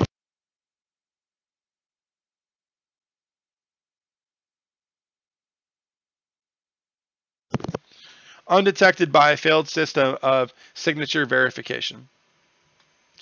The recipients may have voted in the name of another person, may have not had the right to vote and voted anyway, or may have not received the ballot at the proper address and then found that they were unable to vote at the polls except provisionally due to a ballot outstanding in their name. While we consider the harm of these uncounted ballots, the ballots not ordered by the voters themselves, and the potential that many of these unordered ballots may have in fact been improperly voted and also prevented proper voting at the polls, the mail ballot system has clearly failed in the state of Georgia and did so on a large scale and widespread basis. Fun fact, in Europe, 2 out of 3 countries there have banned mail-in ballots. It is not allowed. They are banned because of fraud allegations. The size of the voting failures, whether accidental or intentional, or multiples larger than the margin of votes between presidential candidates in the state, 2 to 3 times, much larger in some cases. For these reasons, Georgia cannot reasonably rely on the results of the mail-in vote. The right to vote includes not just the right to cast a ballot, but also the right to have it fairly counted, if it is legally cast.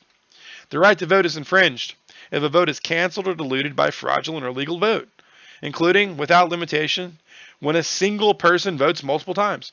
The Supreme Court of the United States has made clear in a case after case. See example, Gray versus Sanders.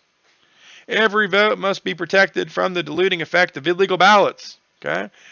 There is no question about the legitimacy or importance of the state's interest in counting only the votes of eligible voters. There's no question in it. Plaintiffs have no adequate remedy at law. There's nothing we can sue for to make this better. As seen from the expert analysis of William Higgs, PhD, based on the actual voter data, tens of thousands of votes did not count, and tens of thousands of votes were unlawfully requested. The 14th Amendment Due Process Clause protects the right to vote from conduct by state officials where seriously undermines the fundamental fairness of election processes. Separate from the Equal Protection Clause, the 14th Amendment Due Process Clause protects the fundamental right to vote against the disenfranchisement of a state electorate. When an election process reaches the point of patent and fundamental unfairness, there is a due process violation. Florida State Conference, NCAAP, versus Browning 522. Skipping on past all the litigation, going down to here. If the election process itself reaches the point of patent and fundamental unfairness, the violation of due process clause may be indicated, and relief under 1983 therefore in order. Okay, so enjoining winning state Senate candidate from exercising official authority where absentee ballots were obtained and cast illegally.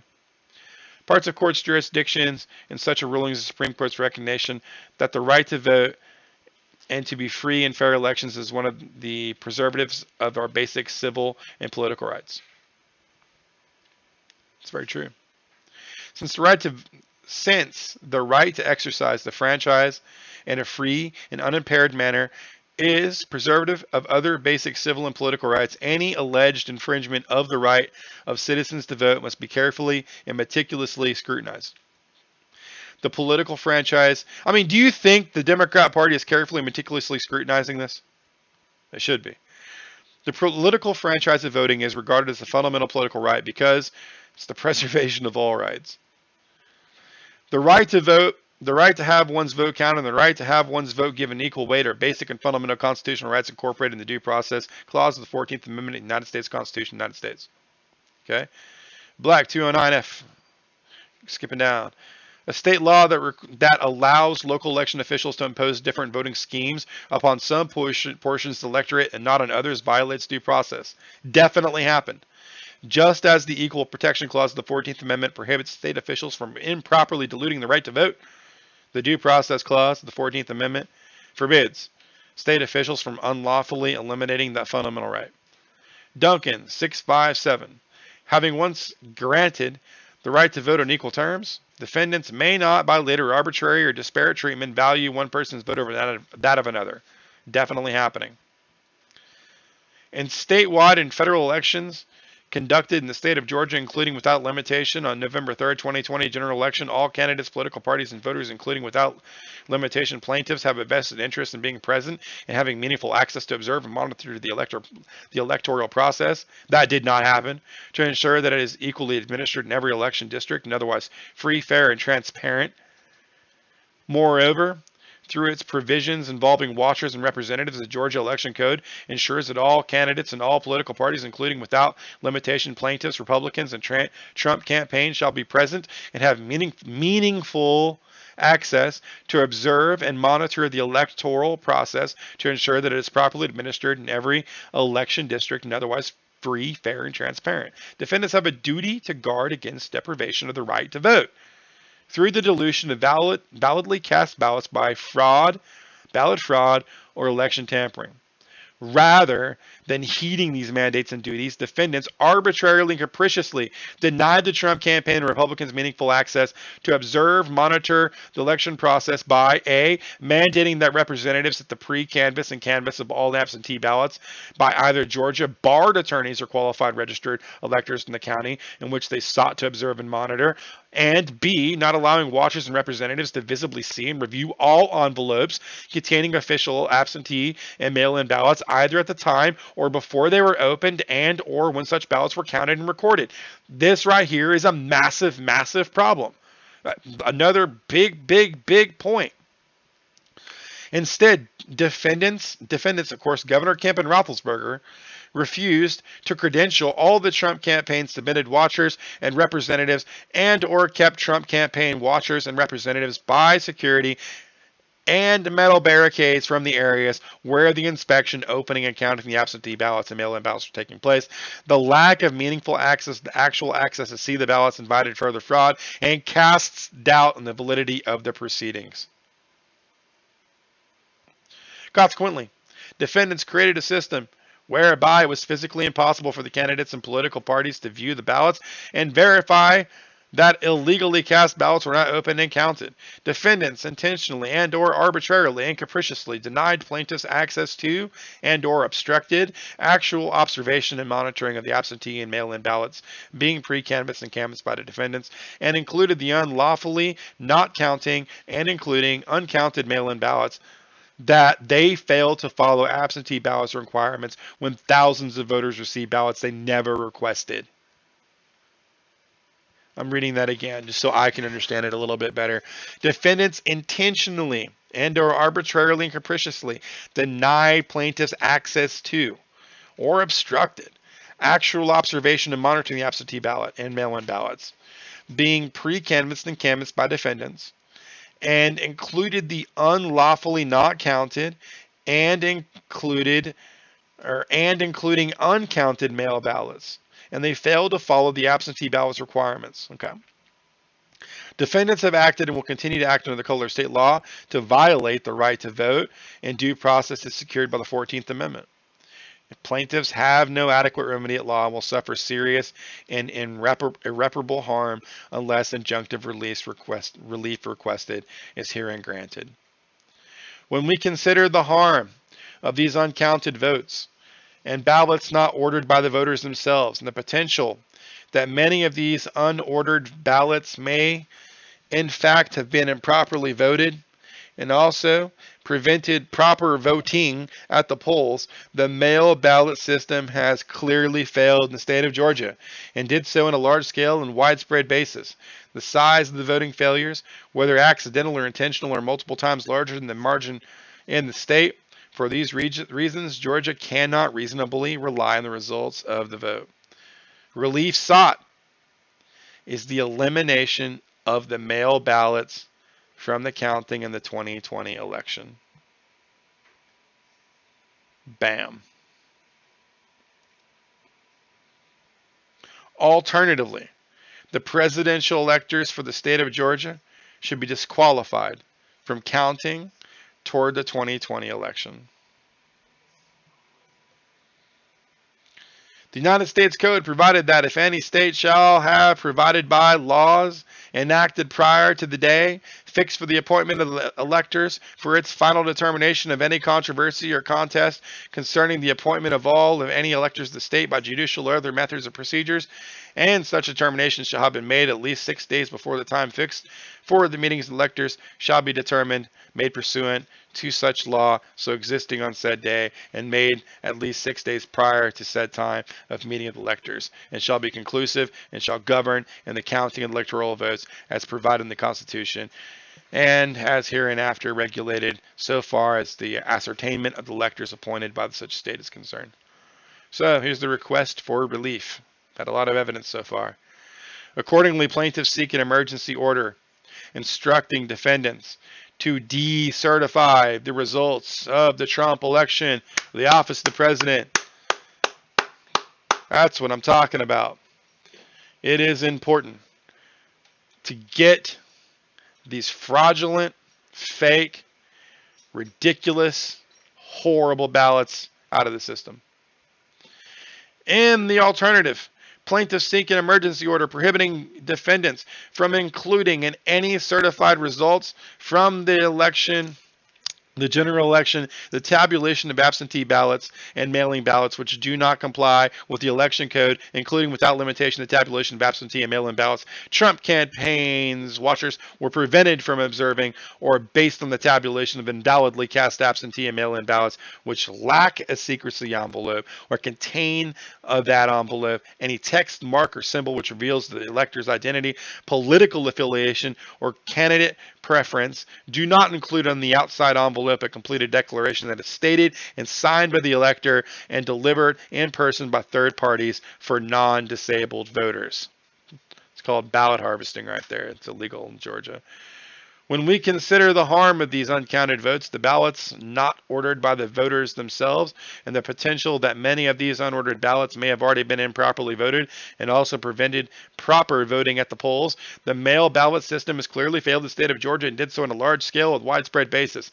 The size of the voting failures, which, whether accidental or intentional, are multiple times larger than the margin in the state. For these reasons, Georgia cannot reasonably rely on the results of the mail vote.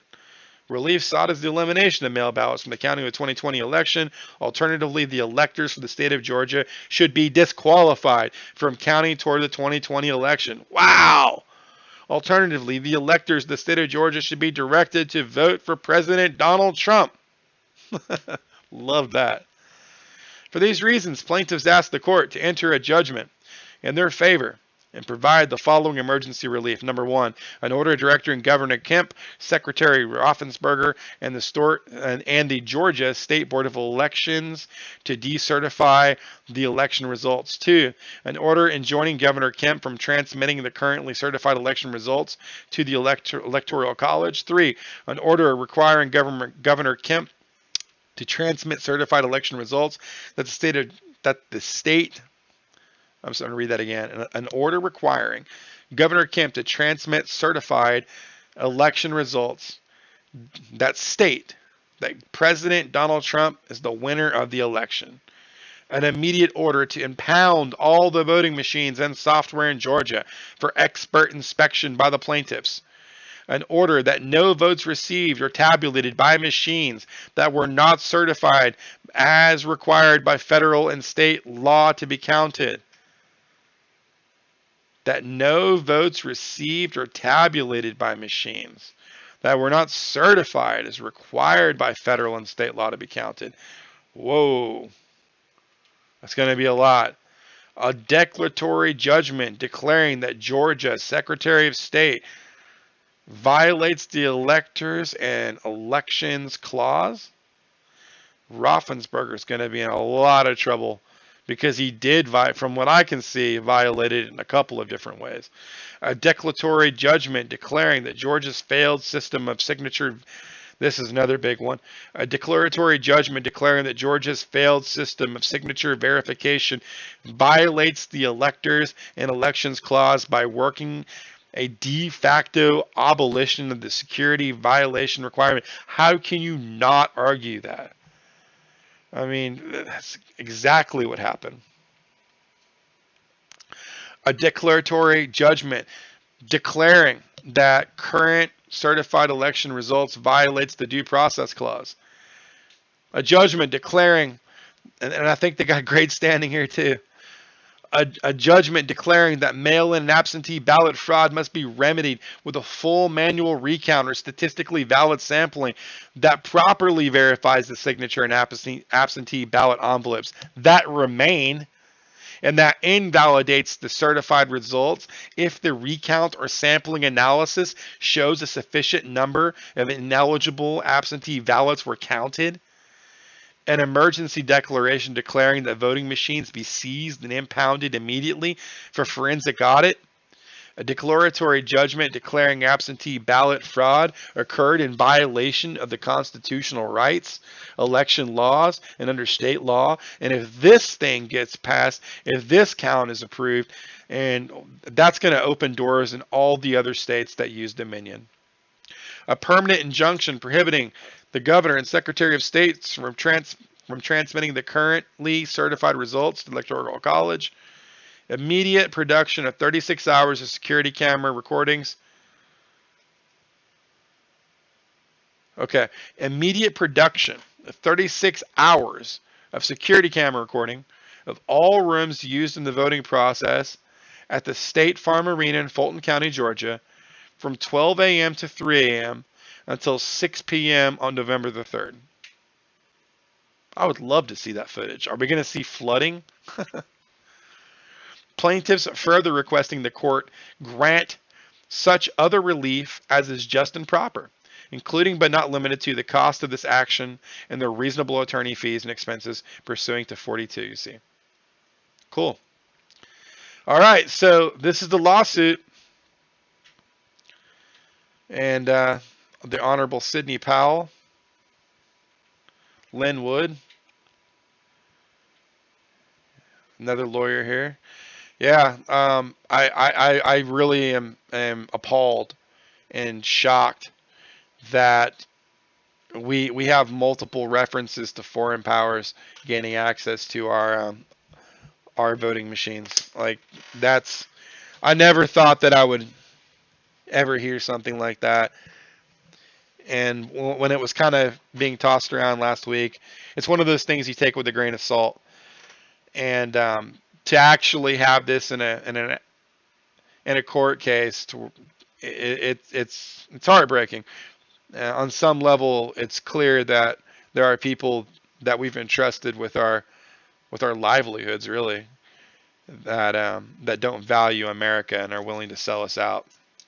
And I feel like it's very important we all stand up as a people together and demand that our rights and our liberties be protected.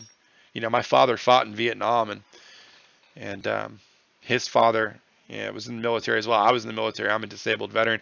I love this. I love America. I love my freedoms, and I love the Constitution. And so I'm horrified about what I read. I don't like the Kraken so much as a term, but I do think that this is devastating. They absolutely. I mean, let's just see if we can summarize. There's so much. So, the very first thing that we read, and at the very beginning, was that these machines did not create any kind of a logging system at all. So there's no way to create some kind of a paper trail from the machine itself that says these batches were ran through at 12:02. These batches at 12:05. None of that exists. Then we learn that the machines allow administrators to load up software, giving them the ability to drag and drop your vote, my ballot, your ballot, into trash cans on Windows desktop applications. And every time that happens, it's not being recorded. Like there's no way to show that 7,000 votes were thrown away from 3 o'clock to 3:15. So like you would never know. The paper ballot would probably still be there, but the problem is it's not really a paper ballot, is it? It doesn't really say Trump with an oval mark there. It's a barcode. And that's number 3. There's really no way after you use the touchscreen interface and it prints off a barcode to identify that the barcode itself is representing exactly what you wanted it to. And so then we learned that these machines connect to the internet. And obviously if they connect to the internet, they're hackable. Then we learn that foreign countries, largely China and Venezuela, actively were gaining access to the machines in which our votes were being tabulated. And not only that, like there's a sworn testimony, a sworn affidavit of someone that's saying that they can prove it. Then we learn that the individual responsible for placing all these machines was directly working with Hugo Chavez to implement a way to game the system in Venezuela to show that Hugo Chavez would never be overthrown. And we have a bodyguard that worked with Hugo Chavez that was in the room when all this was happening, that's willing to put his name on record to come forward and do the right thing and say, hey, this is how these machines work and it's happened before. Then we have officials that work for Dominion voting systems that are literally on video at an Antifa rally explaining just how they've effed Trump and they've guaranteed that he's not going to win, adding credence to all of the concerns that we have for fraud, right? And I've got more still. Then we have so many sworn affidavits and evidences of people that were supposed to be there during the polling, at the polling locations, that were not allowed to get close enough to authenticate that everything was happening correctly. And in fact, we have evidence to the contrary. Even in their very limited capacity to observe, and they couldn't observe well, but even in their limited capacity to see what they could see, they were seeing things happen wrong.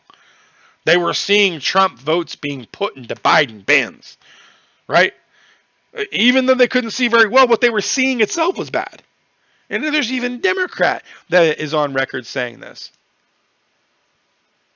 And as if that wasn't bad enough, they were opening mail-in ballots 3 weeks before they should have, with no one around to authenticate that these ballots weren't being doctored, manipulated, or whatever. They didn't keep a lot of the signatures and the envelopes to be able to check after the fact. The ballots were just dumped into the main population.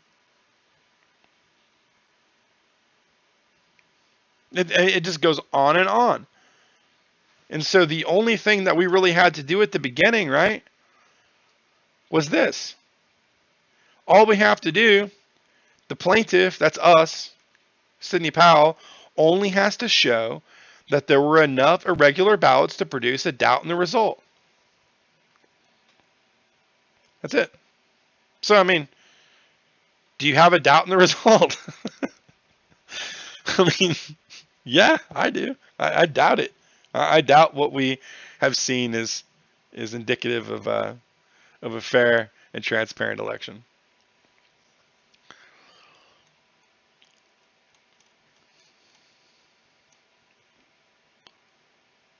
Kind of looking through chat right now.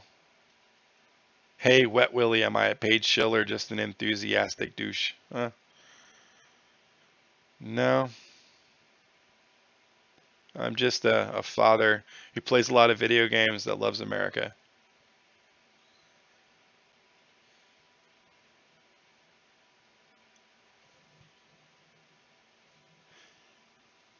and I've recently started to follow politics more and more because I love this country very much. Yeah, Michigan's been posted as well. Hey, my pleasure. I'm definitely glad to be here. 75 pages down. Let me see if I can find that.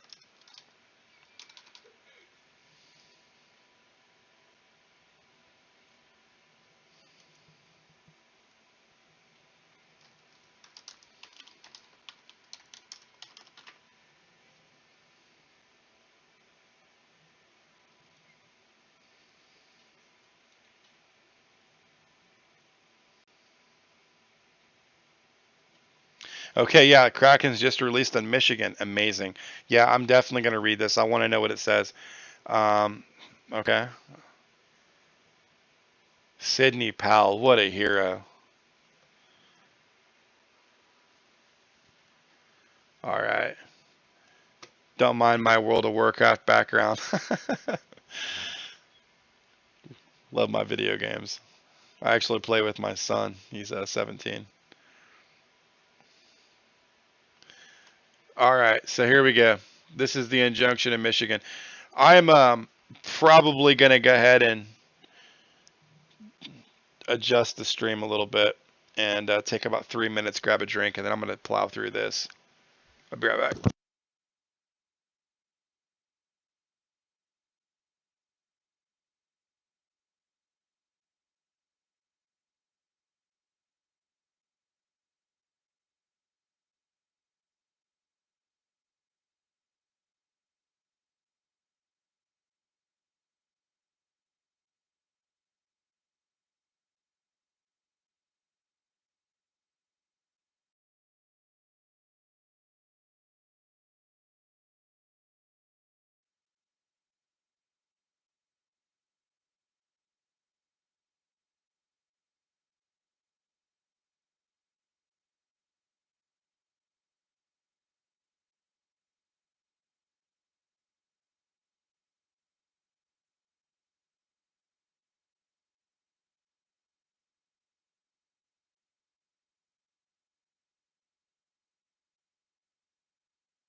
All right, guys, I'm back.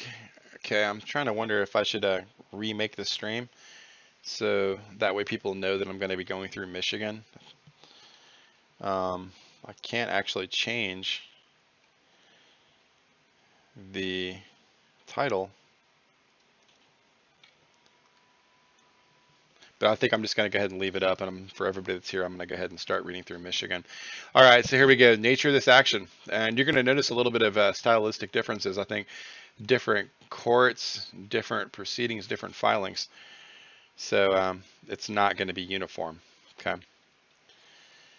Edit title on YouTube. I can really.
Yeah, after I'm done, that's okay. All right, cool. Got a little bit of root beer, and I'm ready to go, man. Here we go. Nature of this action. Okay. Um, it's really hard for me to read content, so I'm going to go ahead and zero back in on this a little bit. This civil action brings to light a massive election fraud, multiple violations of the Michigan Election Code, in addition to the election and electors clauses and equal protection clause of the U.S. Constitution, violations that occurred during the 2020 general election throughout the state of Michigan, as set forth in the affidavits of a dozen advised witnesses, and the statistical anomalies and mathematical improbabilities detailed in the affidavits of expert witnesses. Gotcha. Okay. And guys, if you can throw a like and subscribe, I'd really appreciate that. I am trying to build up this channel a little bit. I'm probably going to end up switching it more towards the news than World of Warcraft streaming. Anyways, here we go. Paragraph 2. The scheme and artifice to defraud was for the purpose of illegally and fraudulently manipulating the vote count to manufacture an election of Joe Biden as President of the United States. The fraud was executed by many means, but the most fundamentally troubling, insidious, and egregious ploy was the systemic adoption of old-fashioned ballot stuffing. It has now been amplified and rendered virtually invisible by computer software created and run by domestic and foreign actors for that very purpose. This complaint details an especially egregious range of conduct in Wayne County and the city of Detroit. Though this conduct occurred throughout the state at the discretion or direction of Michigan state election officials. The multifaceted scheme and artifices implemented by defendants and their collaborators to defraud resulted in the unlawful counting or manufacturing of hundreds of thousands of legal, ineligible, duplicate, or purely fictitious ballots in the state of Michigan that constitute a multiple of Biden's purported lead in the state. While this complaint and the eyewitnesses and expert testimony incorporated herein identify with specificity sufficient ballots required to overturn and reverse the election results, the entire process is so riddled with fraud, illegality, and statistical impossibility that this court and Michigan's voters, courts, and legislators cannot rely on or certify any number resulting from this election. Dominion voting systems fraud and manipulation. The fraud begins with the election software and hardware from Dominion Voting Systems Corporation, Dominion, used by the Michigan Board of State Canvassers. The Dominion systems derive from the software designed by Systematic Corporation, which became Sequoia in the United States. So Systematic and Sequoia are the same thing. Systematic and Dominion were founded by foreign oligarchs and dictators to ensure computerized ballot stuffing and vote manipulation to whatever level was needed to make certain Venezuela director Hugo Chavez never lost another election. Okay. As set forth in the Dominion whistleblower report, that systematic software was contrived through a criminal conspiracy to manipulate Venezuela elections in favor of Director Hugo Chavez. Importantly, I was a direct witness. This is that affidavit we read earlier, I believe. A direct witness to the creation and operation of an electronic voting system and a conspiracy between a company known as Smartmatic and the leaders of a conspiracy with the Venezuelan government. This conspiracy specifically involved President Hugo Chavez Fierro, the person in charge of the National Election Council named Jorge Rodriguez, and principals, representatives, and personnel from Systematic. The purpose of this conspiracy was to create and operate a voting system that could change the votes in elections from votes against persons running the Venezuela government to votes in their favor in order to maintain control of the government. In mid-February 2009, there was a national referendum to change the constitution of Venezuela to end term limits for elected officials, including the president of Venezuela. The referendum passed. This permitted Hugo Chavez to be reelected an unlimited number of times. Systematic's electoral technology was called Sistema. I'm not even going to try that. Digestion? Electoral? Not sure. The electoral management system. Systematic was a pioneer in this area of the computing systems. Their system provided for the transmission of voting data over the internet to a computerized central tabulating center. Okay. The voting machines themselves had a digital display fingerprint recognition feature to identify the voter and printed out the voter's ballot. And this part right here sounds even more secure than ours. And it was the fraudulent, flawed one. The voter's thumbprint was linked to a computerized record of that voter's identity. Systematic created and operated the entire system. A core requirement of the Systematic software design ultimately adopted by Dominion for the Michigan's elections was the software's ability to hide its manipulation of votes from any audit. This was a built-in feature. As the whistleblower explains, Chavez was the most insistent that Systematic designed the system in a way that the system could change the vote of each voter without being detected. He wanted the software itself to function in such a manner that if the voter were to place their thumbprint or fingerprint on a scanner, then the thumbprint would be tied to a record of the voter's name and identity as having voted, but that voter would not be tracked to the changed vote.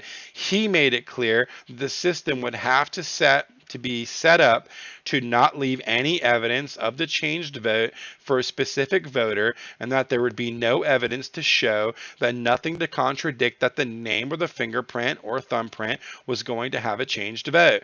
Systematic agreed to create such a system and produced the software and hardware that accomplished the results for Hugo Chavez, and so it would be very clear to prove now that that very same functionality exists. And I bet they're working on that, or they've already done it. The design and features of the Dominion software do not permit a simple audit to reveal its misallocation, redistribution, or deletion of votes. No, but an audit of the system itself would confirm that these features do exist. First, the system's central accumulator does not include a protected real-time audit log that maintains the date and timestamps of all significant election events. Key components of the system utilize unprotected logs. Essentially, this allows an unauthorized user the opportunity to arbitrarily add, modify, remove log entries, causing the machine to log election events that do not reflect actual voting tabulations, or more specifically, do not reflect the actual votes of or the will of the people. Indeed, under the professional standards within the industry in auditing and forensic analysis, when a vote is unprotected and can be altered, it can no longer serve the purpose of an audit log. There is incontrovertible evidence, physical evidence, wow, physical, noted, that the standards of physical security of the of the voting machines and the software were breached. This is huge. There is incontrovertible physical evidence that the standards of physical security of the voting machines and the software were breached, and machines were connected to the internet in violation of professional standards, which violates federal election law on the preservation of evidence. Right here alone, you have enough to overturn Michigan. And if nothing else, then ensure that the validation of electors in Michigan doesn't go through. And so you're looking at a situation where Georgia and Michigan, worst case scenario, wouldn't be able to assign electors to Trump or to Biden. So neither candidate gets 270. You know what happens then? It goes to the House of Representatives, and there's more Republican states than Democrat states, and that's a win for Donald Trump. In deciding to award Dominion a $25 million 10-year contract to a Dominion team led by Kelly Garrett, and then certifying Dominion software, the Michigan officials disregarded all the concerns that caused Dominion software to be rejected by the Texas Board of Elections in 2018 because it was deemed vulnerable to undetected and non-audible manipulation. We knew that it had happened from the last lawsuit. An industry reported by Dr. Andrew Apple, Princeton professor of computer science and election security expert, has recently observed with reference to Dominion voting machines. I figured out how to make a slightly different computer program that just before the polls were closed, it switches some votes around from one candidate to another. I wrote the computer program into a memory chip, and now to hack a voting machine, all you need is 7 minutes alone with it and a screwdriver. Plaintiffs, that doesn't sound very secure at all. Plaintiffs' expert witness Russell James Ramsland Jr. has concluded that Dominion alone is responsible for the injection or fabrication of 289,886 illegal votes in Michigan that must be discarded. What? Ramsland's sworn testimony concludes that Dominion alone, this is the company alone, right, is responsible for the injection or to the adding or the changing of 289,000 votes in Michigan. I think that was way more than Trump needs to flip. Wow. This is almost twice the number of Mr. Biden's purported lead in Michigan. Guys, this is looking really, really bad for Democrats right now. Without consideration of the additional illegal, ineligible, duplicate, or fictitious votes due to the unlawful conduct outlined below, and thus by itself is grounds to set aside the 2020 election and grant declaratory and injunctive relief requested herewithin. And I think we can guess what the relief they're going to be requesting is, right? But I want to kind of go back up a little bit, and I'm sorry if you want me to move on. Just please humor me for a second. So the industry expert, Dr. Apel, Princeton is not some small scrub school, professor of computer science, right? An election security expert has observed with reference to the voting machines, okay, that they're easily hackable. So, I mean, he's just showing how insecure they are. And then plaintiffs, Sidney Powell's team, have expert witnesses.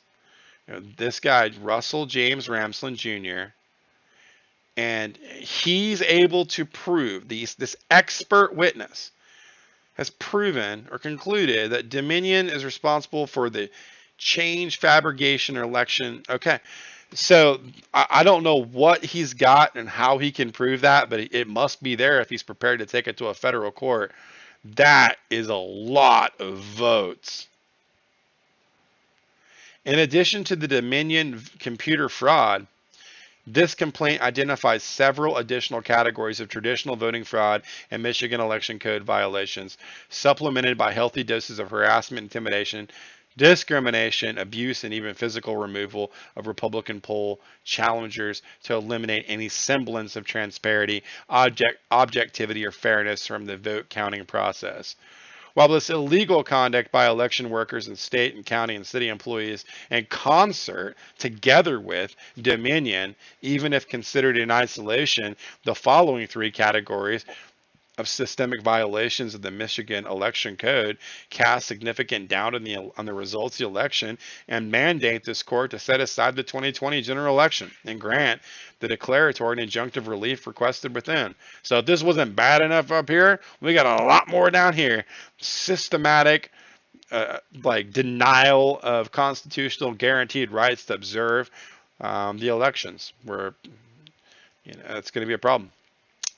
So, fact witness testimony of voting fraud and other illegal conduct. There were three broad categories of illegal conduct by election workers in collaboration with other employee, state, county, and/or city employees and Democratic poll watchers and activists. First, to facilitate and cover up the voting fraud and courting of fraudulent, illegal, and ineligible voters, election workers. A. They denied Republican election challengers access to the TCF Center, where all Wayne County, Michigan ballots were processed and counted. Can't come in, sorry. I mean, that's insane. They denied Republican poll watchers the TCF Center meaningful access to view ballot handling, processing, and/or counting, and locked credentialed challengers out of the counting room so that they could not observe the process, during which time tens of thousands of ballots were processed. Wow. Engaged in a systematic effort of harassment, intimidation, and even physical removal of Republican election challengers or locking them out of the center, systematically discriminated against Republican poll watchers in favor of Democrat poll watchers, and ignored or refused to record Republican challenges to the violations outlined here within. All these are going to constitute 14th Amendment challenges, just like we saw in Georgia. And it's not like it's just allegations. We got people that signed affidavits swearing it happened. There's more. F. Refused to permit Republican poll challengers to observe ballot duplication. Oh, that's a big one. In other instances where they allowed ballots to be duplicated by hand without poll watcher challengers to check if the duplication was accurate. I mean, how much do you trust Biden supporters, right? I mean, it's just, do you trust them to take your ballot and sit over by themselves and recreate the ballot exactly as you made it? Do you trust them to sit there all day doing that? Unlawfully coached voters to vote for Joe Biden and to vote a straight Democrat ballot. Say they unlawfully coached voters to vote for Biden. Yeah, they're coaching them in the real time. Vote for Biden, vote a straight Democrat ticket, including by going over to the voting booths with voters in order to watch them vote and coach them for who to vote?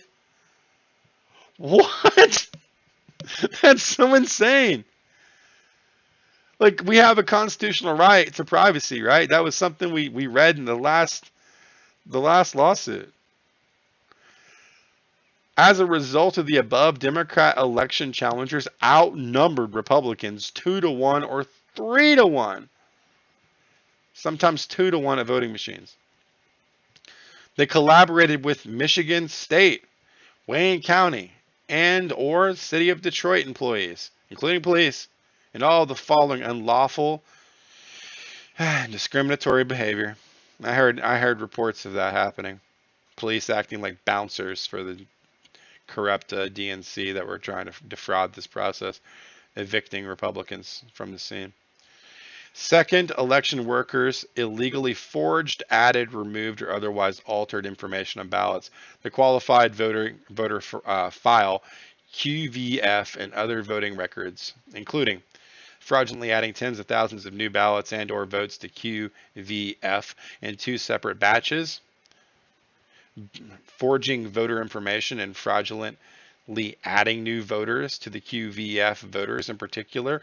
When a voter's name could not be found, the election worker assigned the ballot to a random name already in the QVF to a person who had not voted and recorded I'm not sure what's going on with the editing of this.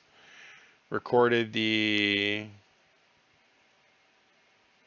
voters as having a birthday. What? Okay. So, when a voter's name could not be found, the election worker assigned the ballot to a random name. Just whatever. Can't find you, Mr. John Smith's, Mr. Cookie Cutter. Okay. That birthday 1/1/1900. I mean, they just randomly put in stuff? Insane.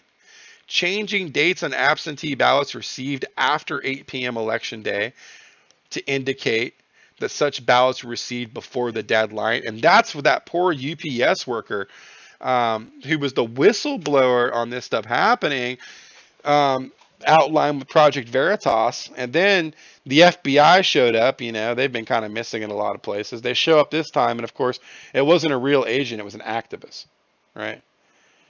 And that, if you haven't watched that Project Veritas depiction of what happened to that poor guy, you should. It's insane. Yeah, that was in Pennsylvania, exactly. You know, it just reminded me of that. Yeah, it's just reminded me of that because that's the same allegation, right? Changing the dates and absentee ballots received after 8 p.m.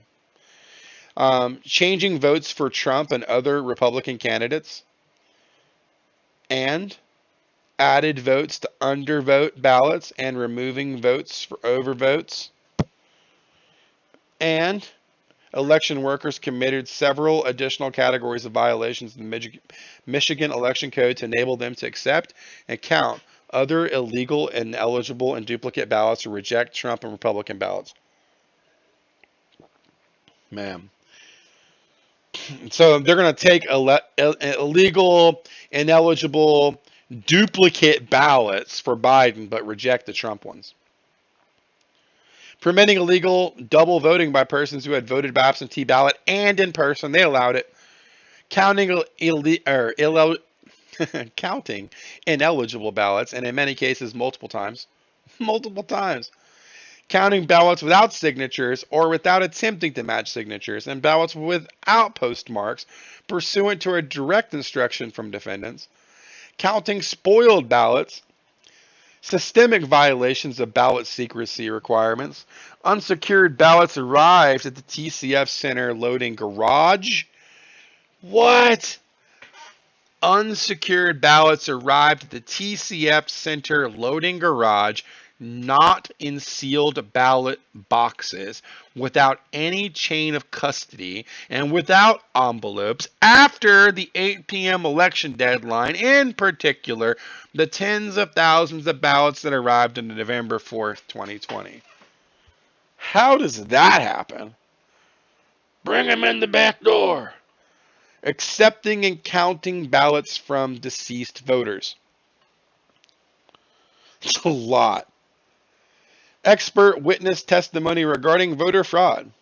Paragraph 16. In addition to the above fact witnesses, and everything I just read is a fact witness, this complaint presents expert witness testimony demonstrating that several hundred thousand illegal, ineligible, duplicate, or purely fictitious votes must be thrown out. A report from Russell Ramsland Jr. showing the physical impossibility of nearly 385,000 votes injected by just 4 precinct town ownerships or townships on November 4th, 2020 that resulted in the counting of nearly 290,000 more ballots processed than available capacity. Okay, that's insane. So, here we go. What this is saying is that in that area, all they had maximum were 290,000 more ballots that were still out. So they were waiting on ballots. There was about 290,000 that they needed to collect. That was the most. And when do you get 100% of your ballots back, right? I mean, when? Never. Well, not only did they get those 290,000 back, they got 385,000. Okay, that's a lot more than they should have got. 95,000 more than they should have got. Right? Which is based on the statistical analysis that is independent of his analysis of Dominion's flaws. So this is just based on math and metrics, right? That has nothing to do with Dominion vote switching. A report from Dr. William Briggs showing that there were approximately 60,000 absentee ballots listed as unreturned by voters that either never requested them or requested and returned their ballots. And a report from Dr. Eric Quinnell analyzing the anomalous turnout figures in Wayne and Oakland County showing that Biden gained nearly 100% and frequently more than 100% of all new voters in certain township precincts over 2016, and thus indicated that nearly 87,000 anomalous and likely fraudulent votes from these precincts. I mean, like, come on, this is Sleepy Joe, man. This is Biden. Do you really believe for a second that he inspired in a very small area, right? Like one city, 87,000 new people to be so motivated as to vote for the first time for him? I mean, like, I find that hard to believe. As explained and demonstrated in the accompanying redacted declaration of a former electronic intelligence analyst under the 305 military intelligence with experience gathering SAM missile electronic intelligence, the Dominion software was accessed by agents acting on behalf of China and Iran in order to monitor and manipulate elections. And this, again, is something that I find horribly problematic. And this is the kind of stuff that leads to war.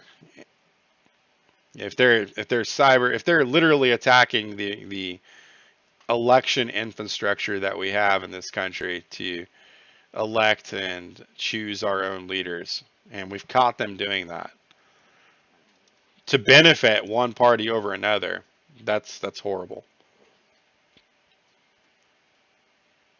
And again, this is military intelligence that has evidence that has, I guess, shown this occurred.